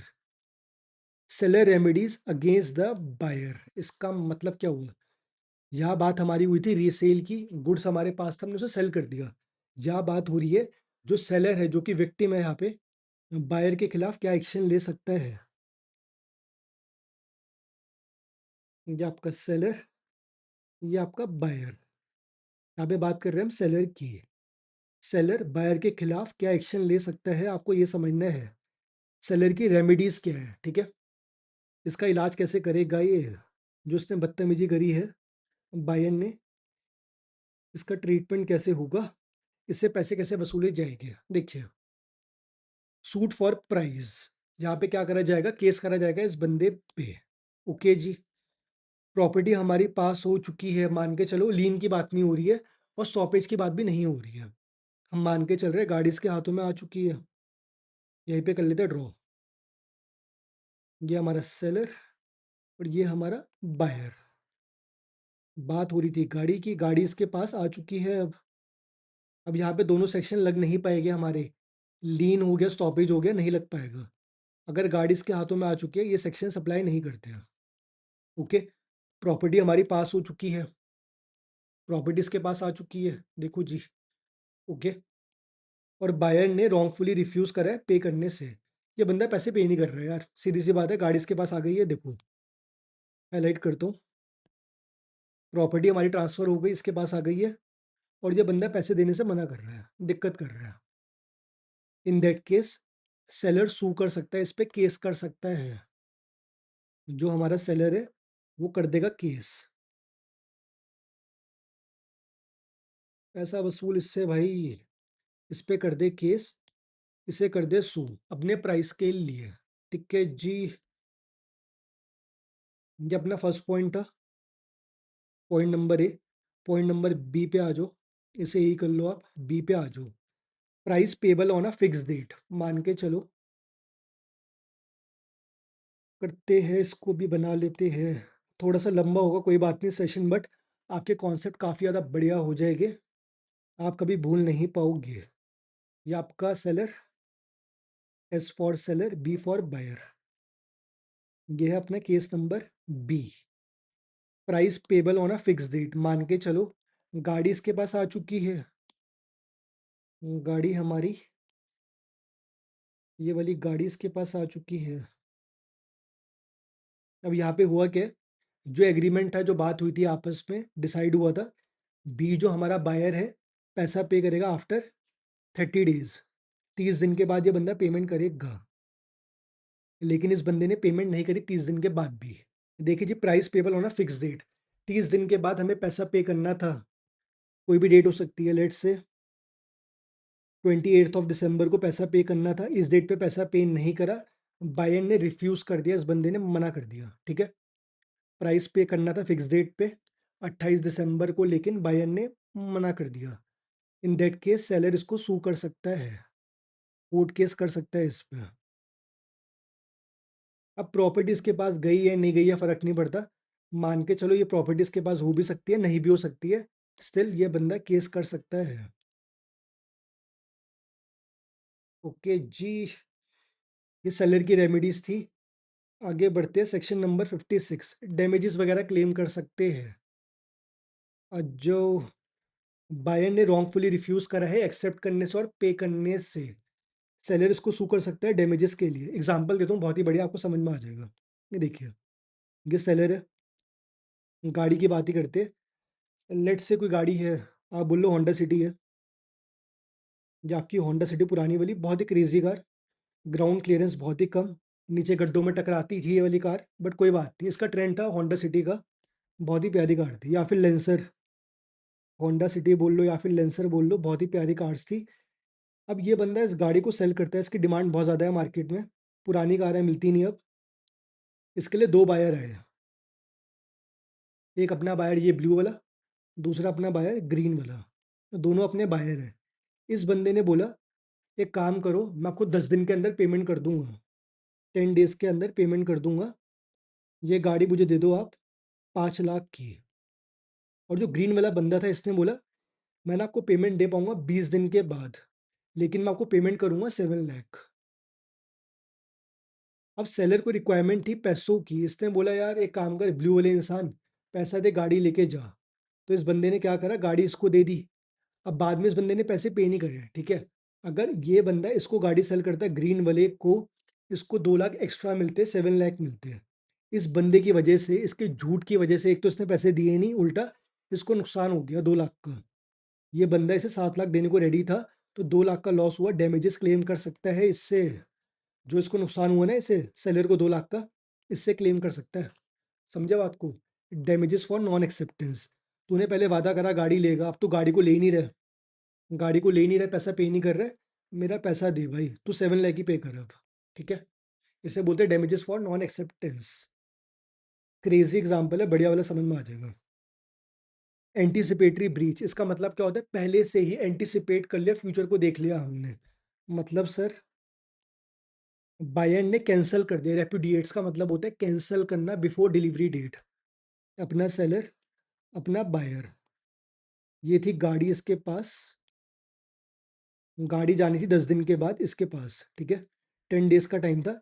इसने 10 दिन से पहले ही कैंसिल कर दिया गाड़ी को। इसने बोला भाई माफ करो, ये गाड़ी मेरे को नहीं चाहिए। ठीक है? इसने बोला गाड़ी मेरे को नहीं चाहिए। अगेन सेम एग्जांपल मान के चलो, दूसरा बंदा था, उस टाइम पे कह रहा था मेरे को ये वाली गाड़ी रिक्वायर्ड है। अब इसने वाली गाड़ी लेकिन इसको सेल कर दी थी, ब्लू वाले को, और इसने पैसा पे नहीं करा। इसका फालतू का नुकसान हो गया। ये बंदा 50,000 एक्स्ट्रा दे के गाड़ी को बाय करना चाहता था, बट इस बंदे ने बोला नहीं नहीं, मैं तो आज ही गाड़ी लूंगा। फंस गया। सो अगर बायर ने कॉन्ट्रैक्ट को कैंसिल कर दिया, पहले ही कैंसिल कर दिया, गाड़ी अब तक इस पे नहीं गई है, 10 दिन का टाइम था, इसने 5वें दिन में कैंसिल कर दिया, जो भी लॉस हुआ है सेलर को रिकवर कर सकता है। ठीक है? डैमेजेस क्लेम कर सकता है। बस खत्म। एंटीसिपेटरी ब्रीच का मतलब होता है एडवांस में ही कॉन्ट्रैक्ट हमारा कैंसिल कर दिया, before delivery date. Okay? Next पे आज जो 3 बातें हमारी कवर हो गई है, प्राइस के लिए सू कर सकते हैं, डैमेजेस के लिए हम सू कर सकते हैं, एंटीसिपेटरी ब्रीच। नेक्स्ट अपना section number 61, suit for interest. Interest के लिए भी आप केस कर सकते हो कोर्ट में, अगर एग्रीड हो चुका है। ठीक है? डिसाइडेड है, सेलर रिकवर कर सकता है interest from the due date. मान के चलो एग्जांपल देते हैं इसका भी। ये आपका सेलर और ये आपका बायर। गाड़ी को सेल करा, गाड़ी लो प्यारी सी, 10 लाख की ये गाड़ी थी। हमने बायर को बोला हुआ था तेरे को ना 20 दिसंबर को पैसा पे करना पड़ेगा। अगर तूने 20 दिसंबर को पैसा पे नहीं करा, इसके बाद जितना भी एक्सटेंशन होगा, ठीक है, जितना भी डिले आएगा, तेरे को इंटरेस्ट पे करना पड़ेगा एट द रेट ऑफ 10%, या फिर you can say at the rate of 2% per month. तो इसको इतना इंटरेस्ट पे करना पड़ेगा बायर को from due date. Due date कौन सी होगी? 20 दिसंबर। कॉन्ट्रैक्ट के अंदर हमने मेंशन कर रखा है, एग्री कर रखा है। देखो यहाँ पे हमारा स्पेसिफिकली एग्रीड है, सेलर हमारा ये बंदा इंटरेस्ट को रिकवर कर सकता है फ्रॉम ड्यू डेट, इस डेट से रिकवर कर सकता है। इफ नॉट एग्रीड, मान के चलो अगर एग्रीड नहीं था, seller may still charge interest from the date he notifies to the buyer. मान के चलो अगर इस बंदे ने कोई एग्रीमेंट नहीं कर रखा था, स्टिल ये बंदा इससे इंटरेस्ट रिकवर कर सकता है। जब ये इसे नोटिफाई करेगा बायर को, ये बोलता है कि भाई साहब तूने मेरा पैसा पे नहीं करा, आज से मैं तेरे पे इंटरेस्ट लगा रहा हूँ। कोर्ट डिसाइड कर सकता है कितना रेट होगा इंटरेस्ट का। कोर्ट बोल सकता है इंटरेस्ट लगाओ ना लगाओ, कोर्ट के ऊपर ये डिस्क्रिशन है, उसकी मर्जी है कोर्ट की। ठीक है जी? ये भी अपना खत्म हो चुका है। नेक्स्ट पे आ जाओ। अब तक जो भी बात हो रही थी सेलर की बात हो रही थी, अब बात होगी बायर की। बायर के पास क्या रेमेडीज है, बायर क्या कर सकता है अगेंस्ट सेलर। ठीक है जी? अगर सेलर ने कुछ भी ब्रीच करा, अब यहाँ पे गलती होगी सेलर की। अब तक जो भी हमने पढ़ा, सेलर हमारा बेचारा था, सेलर हमारा विक्टिम था अब तक। इस बार हमारा विक्टिम है बायर। बायर हमारा विक्टिम है इस बार। बात हो रही है इस बार विक्टिम के लिए, बायर के लिए। इस बंदे के पास क्या राइट्स है, उसके बारे में बात होनी है। देखिए डैमेजेस फॉर नॉन डिलीवरी, ये सेलर है हमारा, ये हमारा बायर है। अगर सेलर ने डिलीवरी नहीं करी, इसे कार नहीं दी, इन दैट केस ये बंदा डैमेजेस रिकवर कर सकता है, सू कर सकता है सेलर को।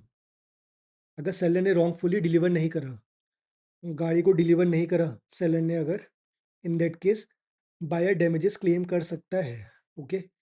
ये बंदा डैमेजेस ले सकता है सेलर से। आगे बढ़ो। स्पेसिफिक परफॉर्मेंस, इसका मतलब क्या होता है? देखिए अगर कोई स्पेसिफिक गुड्स थे, ठीक है, मान के चलिए ये हमारा सेलर है, ये हमारा बायर है। अब इसकी स्पेसिफिक रिक्वायरमेंट थी कोई बायर की, एज्यूमिंग इसे चाहिए थे ऑक्सीजन सिलेंडर हॉस्पिटल्स के लिए। अब ये सिलेंडर ना खाली यही बंदा बनाता है या फिर 2-3 बंदे बनाते हैं, तो यहाँ पे स्पेसिफिक गुड है। जो भी बात होगी इन केस अगर इसने स्पेसिफिक गुड डिलीवर नहीं करे सेलर ने इसे, ऑक्सीजन सिलेंडर्स अगर नहीं दिए, इन दैट केस ये जो भी मुद्दा होगा ये जाएगा आपका स्पेसिफिक रिलीफ एक्ट के अंदर, ठीक है? यहाँ पे क्या होता है, जो भी आपके डैमेजेस होते हैं ना वो इनएडिक्वेट होते हैं, मतलब बहुत ही यूनिक वैल्यूज की होती है। मान के चलो कुछ पेंडेमिक वगैरह आ गया, उस टाइम ऑक्सीजन सिलेंडर की डिमांड काफ़ी ज़्यादा है, तो उसका प्राइस काफ़ी ज़्यादा आप बोल सकते हो यूनिक चल रहा है उस टाइम पे, इनएडिक्वेट है। या फिर आप बोल सकते हो इस बंदे ने, बायर ने कुछ स्पेसिफिक पेंटिंग इससे मांगी थी, बहुत ही यूनिक गुड्स है या फिर असर्टेन गुड्स है, उसकी यहाँ पे बातें होती है स्पेसिफिक परफॉर्मेंस। जो भी ये मुद्दा होगा ये जाएगा आपका स्पेसिफिक रिलीफ एक्ट के अंदर। ओके, नेक्स्ट पे आ जाओ। Suit for breach of warranty, मान के चलिए ये आपका सेलर, ये आपका बायर। अगेन गाड़ी का एग्जांपल लेके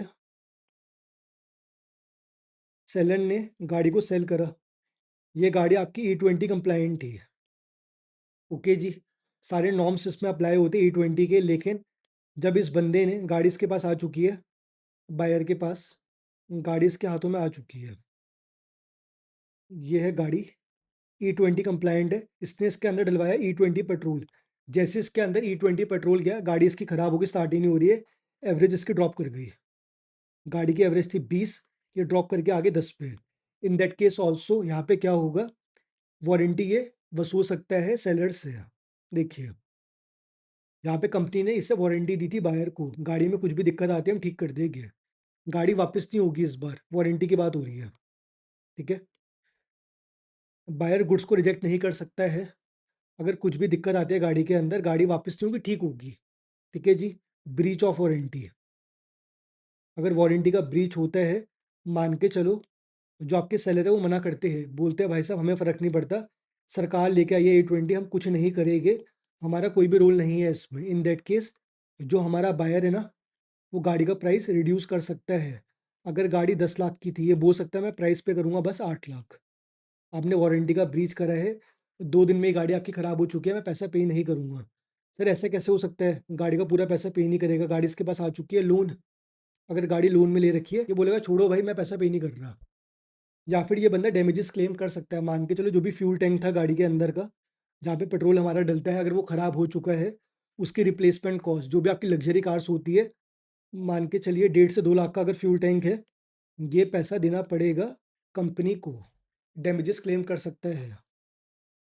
एंटीसिपेटरी ब्रीच, देखिए सेम बात हमने ऊपर पढ़ी थी, यहाँ पे क्या होगा, सेलर कैंसिल कर देगा कॉन्ट्रैक्ट को, वहाँ पे बायर ने कैंसिल करा था, यहाँ पे सेलर कैंसिल करेगा। सेलर पहले ही कॉन्ट्रैक्ट को कैंसिल कर देगा।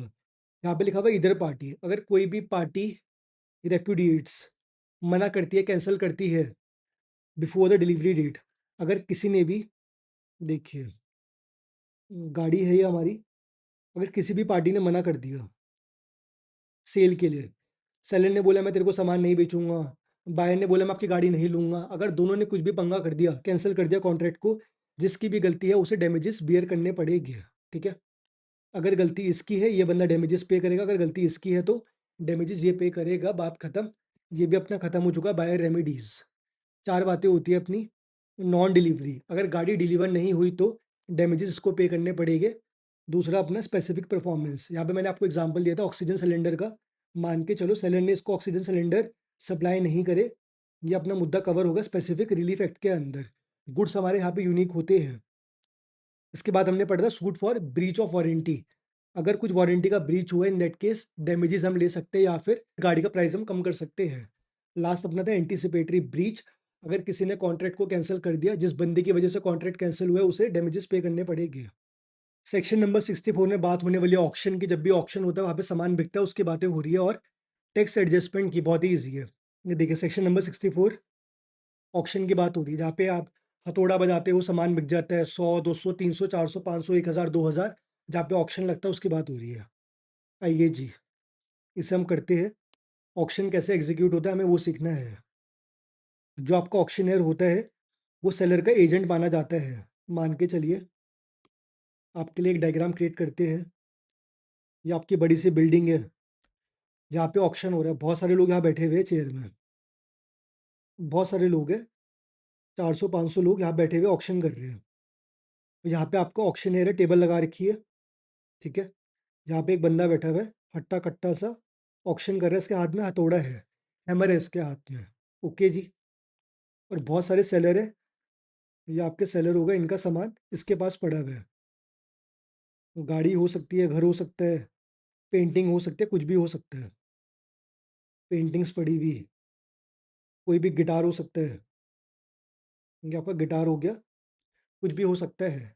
ये बंदा सेल करता है सामान इनके बिहाफ पे, तो ये इनका एजेंट हुआ। ये बंदा ऑक्शनियर होता है, इस बंदे को हम बोलते हैं ऑक्शनियर, ठीक है जी। ये आपका ऑक्शनियर होता है, जो सामान को ऑक्शन करता है हथौड़ा लगा के, ठोको बोलता है, ठोको ताली, ठीक है। ये आपका ऑक्शनियर हो गया। और ये आपके सेलर होते हैं, ये अपना सामान बिकवाते हैं इसके थ्रू। ओके जी। बिडिंग चलती है, ये लोग बिड करते हैं, ये वाला सामान मैं 100 का लूँगा, 1000 का लूँगा। जो बंदा हाईएस्ट बिड लगाता है, ये बंदा गुड्स उसके कर देता है। जैसे बिड हमारी फाइनल होती है, मान के चलो गाड़ी की बिड हाईएस्ट बिड होती है, लेट्स से 9 लाख रुपीज़। कोई लग्जरी कार है सेकंड हैंड, उसकी बिड लगती है 9 लाख की। जो भी हाईएस्ट बिड लगाएगा ये बंदा हथौड़ा मारेगा टेबल के अंदर, जैसे ही हथौड़ा पड़ेगा टेबल में, गाड़ी उस बंदे की हो जाएगी। हैमर करना बहुत ज़्यादा इंपॉर्टेंट होता है यहाँ पे, ठीक है जी। ये अपना प्रोसेस होता है ऑक्शन का। अब आपको सारी बातें समझ में आएगी। ऑक्शनियर एजेंट होता है इनका, ठीक है जी। यहाँ पे लिखा हुआ auctioneer agent of the seller. Okay जी, समझ में आ गया। आगे देखो, जो आपका ऑक्शनियर है ये अपना सामान को भी सेल कर सकता है, मान के चलो इसका कुछ पर्सनल सामान भी है, इसको भी बना देते हैं। इसका कुछ पर्सनल सामान पड़ा हुआ है, लेट्स से इसके पास पियानो पड़ा हुआ है कोई, इसको ये ऑक्शन करना चाहता है, अपना सामान भी सेल कर सकता है ऑक्शन के अंदर, ठीक है। May sell is own goods as principal without disclosing it, किसी को बताने की ज़रूरत नहीं है। अगर तेरे पास तेरा सामान है ऑक्शन है तो उसे भी सेल कर सकते हैं। आ जाओ। अब यहाँ पे क्या होता है, बहुत सारे लॉट्स होते हैं, मान के चलो अगर बात करी जाए फसलों की, जो आपकी क्रॉप्स होती है, ये आपकी वीट है, ये वाली वीट लेके आया है सेलर नंबर ए, ये वाला वीट का कट्टा लेके आया है सेलर नंबर बी। यहाँ पे लिखा हुआ है जिसके लॉट है, जिसका सामान है, अलग से कॉन्ट्रैक्ट माना जाएगा, सेपरेट कॉन्ट्रैक्ट ऑफ सेल, ठीक है जी। समझ में आ गया आपको। नेक्स्ट पे आ जाए। Sale completes on the fall of the hammer. अगर हैमर बजेगा तभी सेल मानी जाएगी। अगर आपका हैमर नहीं बजा, उसने टेबल में अगर उसने ठोको नहीं करा, तो सेल आपकी नहीं मानी जाएगी, ठीक है जी। इसमें काम की बात और है, देखिए मान के चलो इसका हथौड़ा अभी हवा में है, यहाँ पे है, टेबल इसकी यहाँ पे है, थोड़ा सा गैप है अभी, इतने में ही जिसने बिड लगाई थी इसने बोला रुको रुको रुको, मुझे ये बाय नहीं करना। इन दैट केस सेल नहीं मानी जाएगी। अगर बायर ने अपने हाथ खड़े कर लिए, अभी हथौड़ा नहीं लगा टेबल के अंदर, इसने पहले बिड करी थी, इसने अपना इंटरेस्ट दिखाया था, इसने कहा था मैं बाय करूंगा 9 लाख पे, लेकिन हथौड़ा बजने से पहले इसने अपना ऑफर विड्रॉ कर लिया, तो सेल नहीं मानी जाएगी। यहाँ पे लिखी हुई है बात, बिडर अपना ऑफर रिट्रैक्ट कर सकता है, वापस ले सकता है। नेक्स्ट पे आ जाओ। Right to bid for the seller must be expressly reserved. इसका मतलब क्या है, देखिए मान के चलो इस बंदे ने गाड़ी को रखा हुआ है यहाँ पे, अब इसका दिमाग खराब हो गया, इमोशनल हो गया, बोलता है गाड़ी तो मेरी ही है, विंटेज कार है, मेरे पापा की कार है, इस गाड़ी को मैं सेल नहीं करूँगा। इन दैट केस ये गाड़ी को बाय कर सकता है, ठीक है। यहाँ पे लिखा हुआ सेलर को बताना पड़ेगा पहले से कि मुझे अपनी सामान को बाय करना है, पहले से इसे एक्सप्रेस करना पड़ेगा। ओके जी। अदरवाइज ये बिड नहीं कर पाएगा। अगर तेरे को अपना सामान बाय करना है, पहले से डिस्क्लोज कर, बता दे पहले से कि मैं अपना सामान बाय करने वाला हूँ, ठीक है जी। सेल में भी सब्जेक्ट टू अ रिजर्व, जो भी आपकी सेल हो रही है, मान के चलो अगर ये आपकी गाड़ी है तो इसका मिनिमम प्राइस सेट हो सकता है कि एटलीस्ट गाड़ी 4 लाख की तो बिकेगी, इससे कम में गाड़ी नहीं बिकेगी, इसे हम बोलते हैं रिजर्व प्राइस। लास्ट अपना पॉइंट हो गया प्रिटेंडेड बिडिंग। इसका मतलब क्या होता है, देखिए अगर झूठी बिडिंग हो रही है तो फेक बिडिंग मान के चलिए, ये सेलर है, इसकी यहाँ पे गाड़ी है, इसने 4 बंदों को यहाँ पे बिठा रखा है अपने, इसके खुद के बंदे हैं। इसने इनको बोला है भाई साहब तुम ना बहुत ज़्यादा बिड लगाना। पहले बंदे ने बिड लगाई 1 लाख की, दूसरे बंदे ने बिड लगाई 1.5 लाख की, तीसरा बंदा बोलता है 2 लाख, चौथा बंदा बोलता है 2.5 लाख। पैनिक का माहौल आ गया सब में। जितने लोग बैठे हुए थे यहाँ पे, सब बोलते हैं भाई गाड़ी में दम है यार, लोग बिड लगा रहे हैं, तो बाकी लोगों ने बिड लगाना स्टार्ट कर दिया। लोग बोलते हैं 4 लाख 5 लाख, इसने फ्रॉड करा, इसने अपने बंदे बिठा के प्राइस को इन्फ्लेट करा। इन दैट केस ये सेल वॉइडेबल होगी बायर के ऑप्शन पे। मान के चलो यहाँ पे एक मासूम सा आदमी था, भोला भाला, इस मासूम आदमी ने परचेज कर ली बहकावे में आके। जो सामान 2 लाख का होना चाहिए था, इसने 6 लाख में बाय कर लिया। बाद में उसे कैंसिल कर सकता है अगर ऐसा कुछ हुआ था तो। ठीक है, ये था अपना सेक्शन नंबर 64। सेक्शन नंबर 64 ए में आ जाओ। इफ अ टैक्स, टैक्स कैसा आपका हो सकता है, कस्टम ड्यूटी हो सकता है, एक्साइज ड्यूटी आपका हो सकता है, जीएसटी आपका हो सकता है। अगर वो चेंज हो गया आफ्टर द कॉन्ट्रैक्ट, कॉन्ट्रैक्ट हमारा हो चुका है लेकिन अभी परफॉर्म नहीं हुआ है। सर मतलब के लिए हम बनाएंगे एग्जाम्पल अपना, ताकि आपका मतलबी माइंड बिल्कुल क्लियर हो जाए। देखिए, आजा भाई गाड़ी आजा। गाड़ी का कलर तो यही वाला होगा, पिंक वाला। ये पिंक है, ऑरेंजिश कलर है। ये अपनी गाड़ी है, अभी रास्ते में कॉन्ट्रैक्ट हो चुका है। इन दोनों ने आपस में कॉन्ट्रैक्ट करा है। ये अपना सेलर है, ये अपना बायर है। बात हुई है 10 लाख की गाड़ी बिकेगी, बायर हमारा बाय करेगा, लेकिन इस पे था टैक्स 18% का। अब हुआ क्या, गाड़ी हमारी डिलीवर नहीं हुई, सरकार ने बोला काम करते हैं, टैक्स को कम करते हैं, जीएसटी कम कर दिया। जीएसटी कर दिया खाली 6% का। इन दैट केस गाड़ी की वैल्यू कम हो जाएगी, लो वैल्यू हो गई। जो भी बेनिफिट होगा टैक्स कम होने का, इसको मिलेगा बायर को। ठीक है, अगर कुछ भी फायदा होता है, टैक्स अगर डिक्रीज हुआ है, कोई भी बेनिफिट होगा बायर को मिलेगा। अगर टैक्स बढ़ गया, मान के चलो 18% से टैक्स हो गया 28% का, इन दैट केस जो भी एक्सेस पैसा देना पड़ेगा टैक्स वाला, इसको बियर करना पड़ेगा। ठीक है जी। या फिर दोनों पार्टी आपस में डिसाइड कर सकते हैं, जो भी बायर है सेलर है वो बोल सकते हैं काम करो, ये पर्टिकुलर रेट हम डिसाइड कर रहे हैं अपना, इतना आप दे दो। ठीक है जी, खत्म, चैप्टर इज ओवर। एक बार देख लो, अनपेड सेलर पैसा नहीं दिया सेलर को, तो ये अनपेड सेलर हो जाएगा। इसके राइट्स होते हैं कुछ, ये इसके राइट होते हैं against the goods.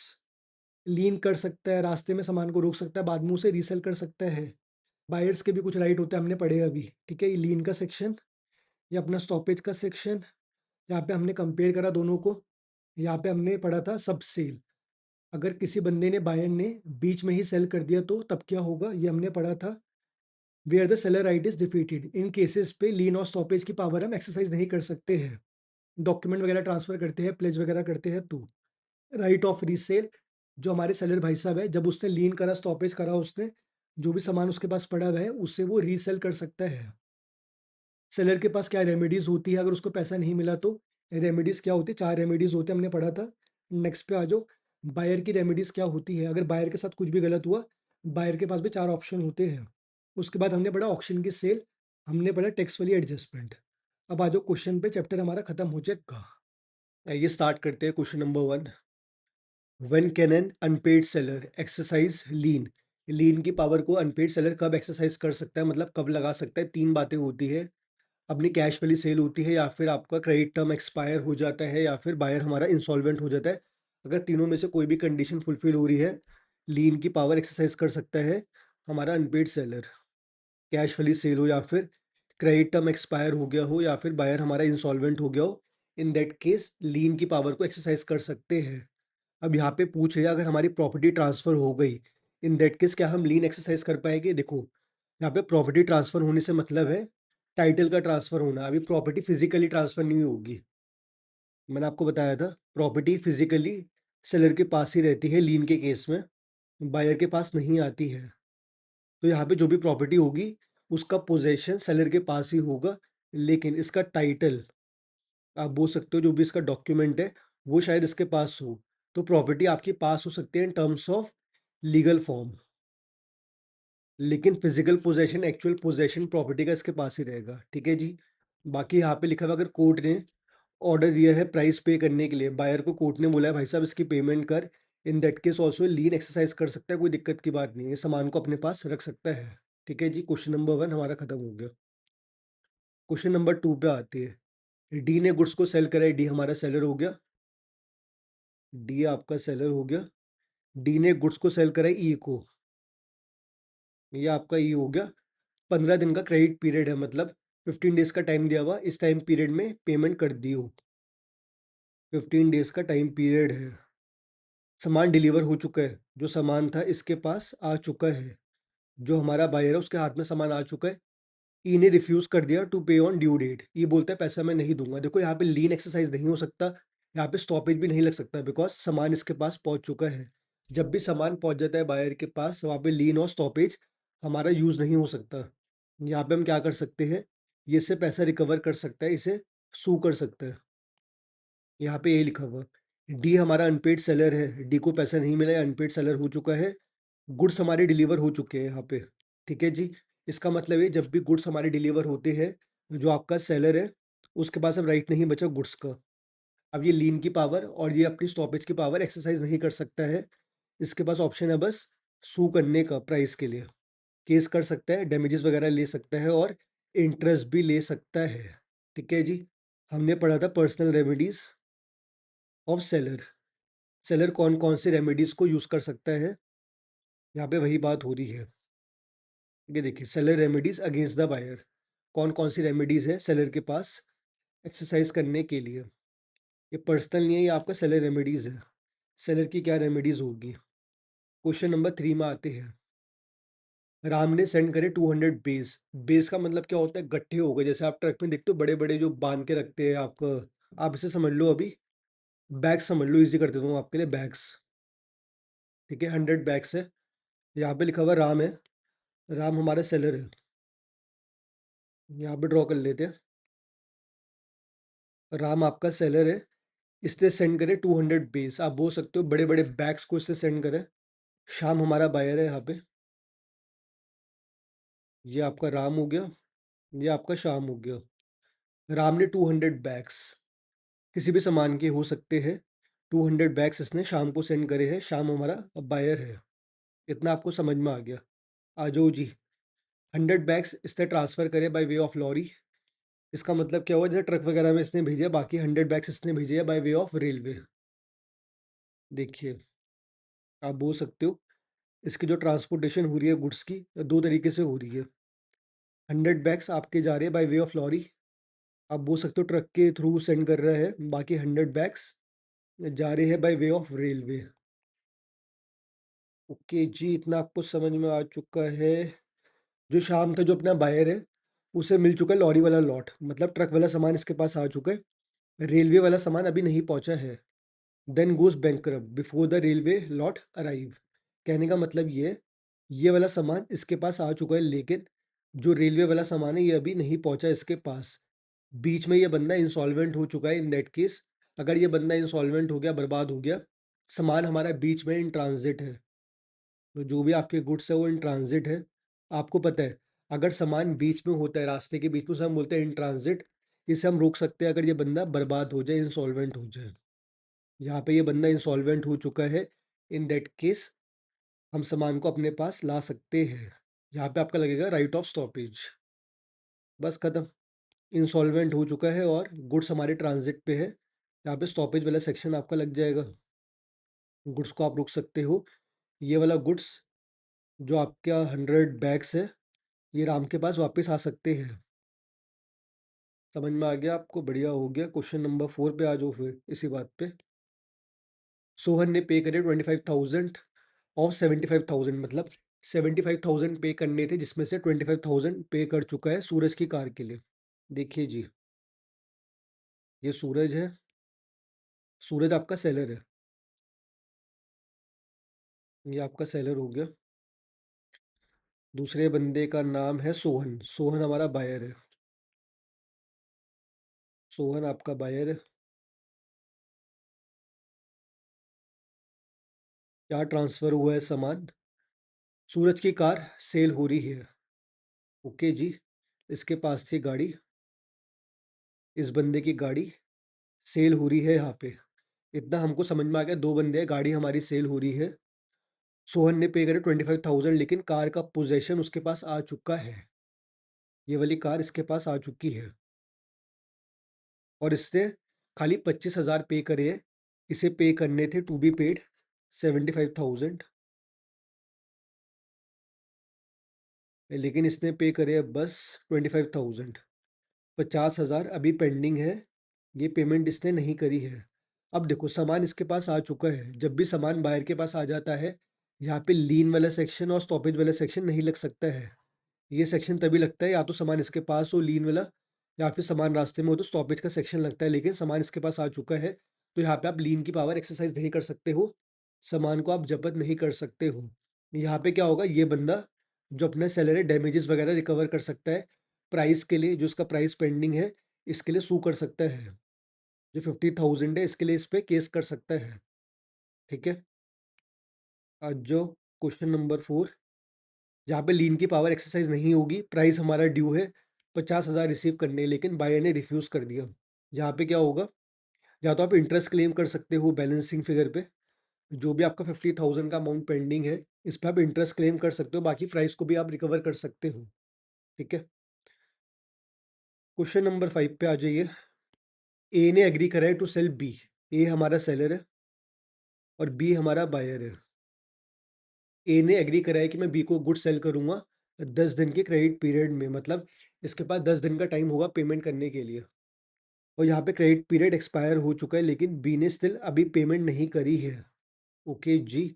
B हैजेंट paid और टेकन गुड्स। गुड्स भी इसने नहीं लिए अब तक और पेमेंट भी नहीं करी है। इसका मतलब गुड्स जो है सेलर के पास ही है, ए के पास सामान पड़ा हुआ है अब तक। And becomes insolvent. अब ये कह रहे हैं, देखिए आपके लिए बना देता हूँ। ए हमारा हो गया सेलर और बी हमारा हो गया बायर। ए ने बोला सामान तेरे को मैं सेल कर रहा हूँ, कोई दिक्कत की बात नहीं है, लेकिन 10 दिन का टाइम है, 10 डेज का टाइम है, 10 दिन के अंदर मेरे को पेमेंट कर दियो। सामान पड़ा हुआ है अभी सेलर के पास ही, ये गुड्स है, गुड्स सेलर के पास पड़ा हुआ है। इन दैट केस अगर इसने पेमेंट नहीं करी, 10 दिन एक्सीड हो चुके हैं, टाइम पीरियड हमारा ओवर हो चुका है, इस बंदे ने पेमेंट नहीं करी और ये इंसॉल्वेंट भी हो चुका है, इन दैट केस आप लीन का सेक्शन लगा सकते हो, सामान इसके पास पड़ा हुआ है। देखना, इंसॉल्वेंट वर्ड को देख के कंफ्यूज मत होना। अगर सामान बीच में होता और ये बंदा इंसॉल्वेंट होता तब वहाँ पे स्टॉपेज लगता, लेकिन सामान अभी इसके पास पड़ा हुआ है, इन दैट केस यहाँ पे लगेगा लीन वाला सेक्शन। ये वाली गलती एग्जाम में मत करना, इंसॉल्वेंट देख के आपको लगे कि स्टॉपेज वाला सेक्शन लगेगा, नहीं, लीन में भी इंसॉल्वेंसी का पॉइंट होता है। लिख दो यहाँ पे, ए जो है एक्सरसाइज कर सकता है लीन की पावर, अपने पास सामान को रख सकता है, बिकॉज क्रेडिट पीरियड एक्सपायर हो चुका है, 10 दिन एक्सीड हो चुके हैं और बायर हमारा इंसॉल्वेंट हो चुका है। गुड्स हमारे ए के पोजीशन में है, सेलर के पास है, नेट के से लीन की पावर एक्सरसाइज कर सकता है, बिकॉज जो कंडीशन इसने लगाई थी वो ब्रीच हो चुकी है। क्वेश्चन नंबर 6 पे आ जाओ। देखिए, जो अपना बायर है उसका एजेंट है ये। अब बायर ने एजेंट को अपॉइंट कर रखा है, उसने गुड्स को कलेक्ट करा है रेलवे से। रेलवे के थ्रू सामान आया होगा, ट्रेन में सामान आया होगा, उसने वहाँ से सामान को कलेक्ट कर लिया और ट्रक में लोड कर दिया है। कहने का मतलब ये आपकी ट्रेन है, मालगाड़ी है, ठीक है जी, यहाँ से सामान को निकाल के इसने ट्रक पे लोड कर दिया है। इतना आपको समझ में आ गया। मैंने आपको ऊपर पढ़ाया था, जब भी बायर का कोई एजेंट होता है या फिर बेली होता है, अगर उसने सामान को कलेक्ट कर लिया, माना जाएगा ये सामान बायर का हो चुका है। इन दैट केस लीन की पावर और स्टॉपेज की पावर एक्सरसाइज नहीं कर सकते हैं। तो यहाँ पे हम लीन की पावर एक्सरसाइज नहीं कर पाएंगे, बिकॉज बायर के एजेंट ने सामान को रिसीव कर लिया है। देन रेलवे को स्टॉप नोटिस देता है सेलर बी। जो सेलर है वो बोलता है रेलवे रुक जाओ, उसे सामान मत देना, बायर हमारा इंसॉल्वेंट हो चुका है, फर्क नहीं पड़ता भले ही बायर इंसॉल्वेंट हो, सामान इसके एजेंट के हाथों में आ चुका है। इन दैट केस लीन की पावर या फिर स्टॉपेज की पावर यूज नहीं हो सकती है। यहाँ पे केस होना था आपका स्टॉपेज का, लेकिन स्टॉपेज हम नहीं लगा सकते हैं, बिकॉज उसके बंदे ने, एजेंट ने सामान को कलेक्ट कर लिया है। रेलवे गुड्स को स्टॉप नहीं कर सकती है, बिकॉज ट्रांजिट हमारा एंड हो चुका है। मैंने आपको बताया था ट्रांजिट कब एंड होगा, आपको मैंने बहुत सारी सिचुएशंस बताई थी कि ट्रांजिट हमारा एंड माना जाएगा। ये देखिए, right of stoppage in transit, in following scenarios में आपका ट्रांजिट एंड हो जाएगा, यहाँ पे स्टॉपेज की पावर खत्म हो जाएगी। यहाँ पे लिखा हुआ buyer intercept goods before arrival, या फिर जो हमारे गुड्स है deliver to a carrier hired by the buyer.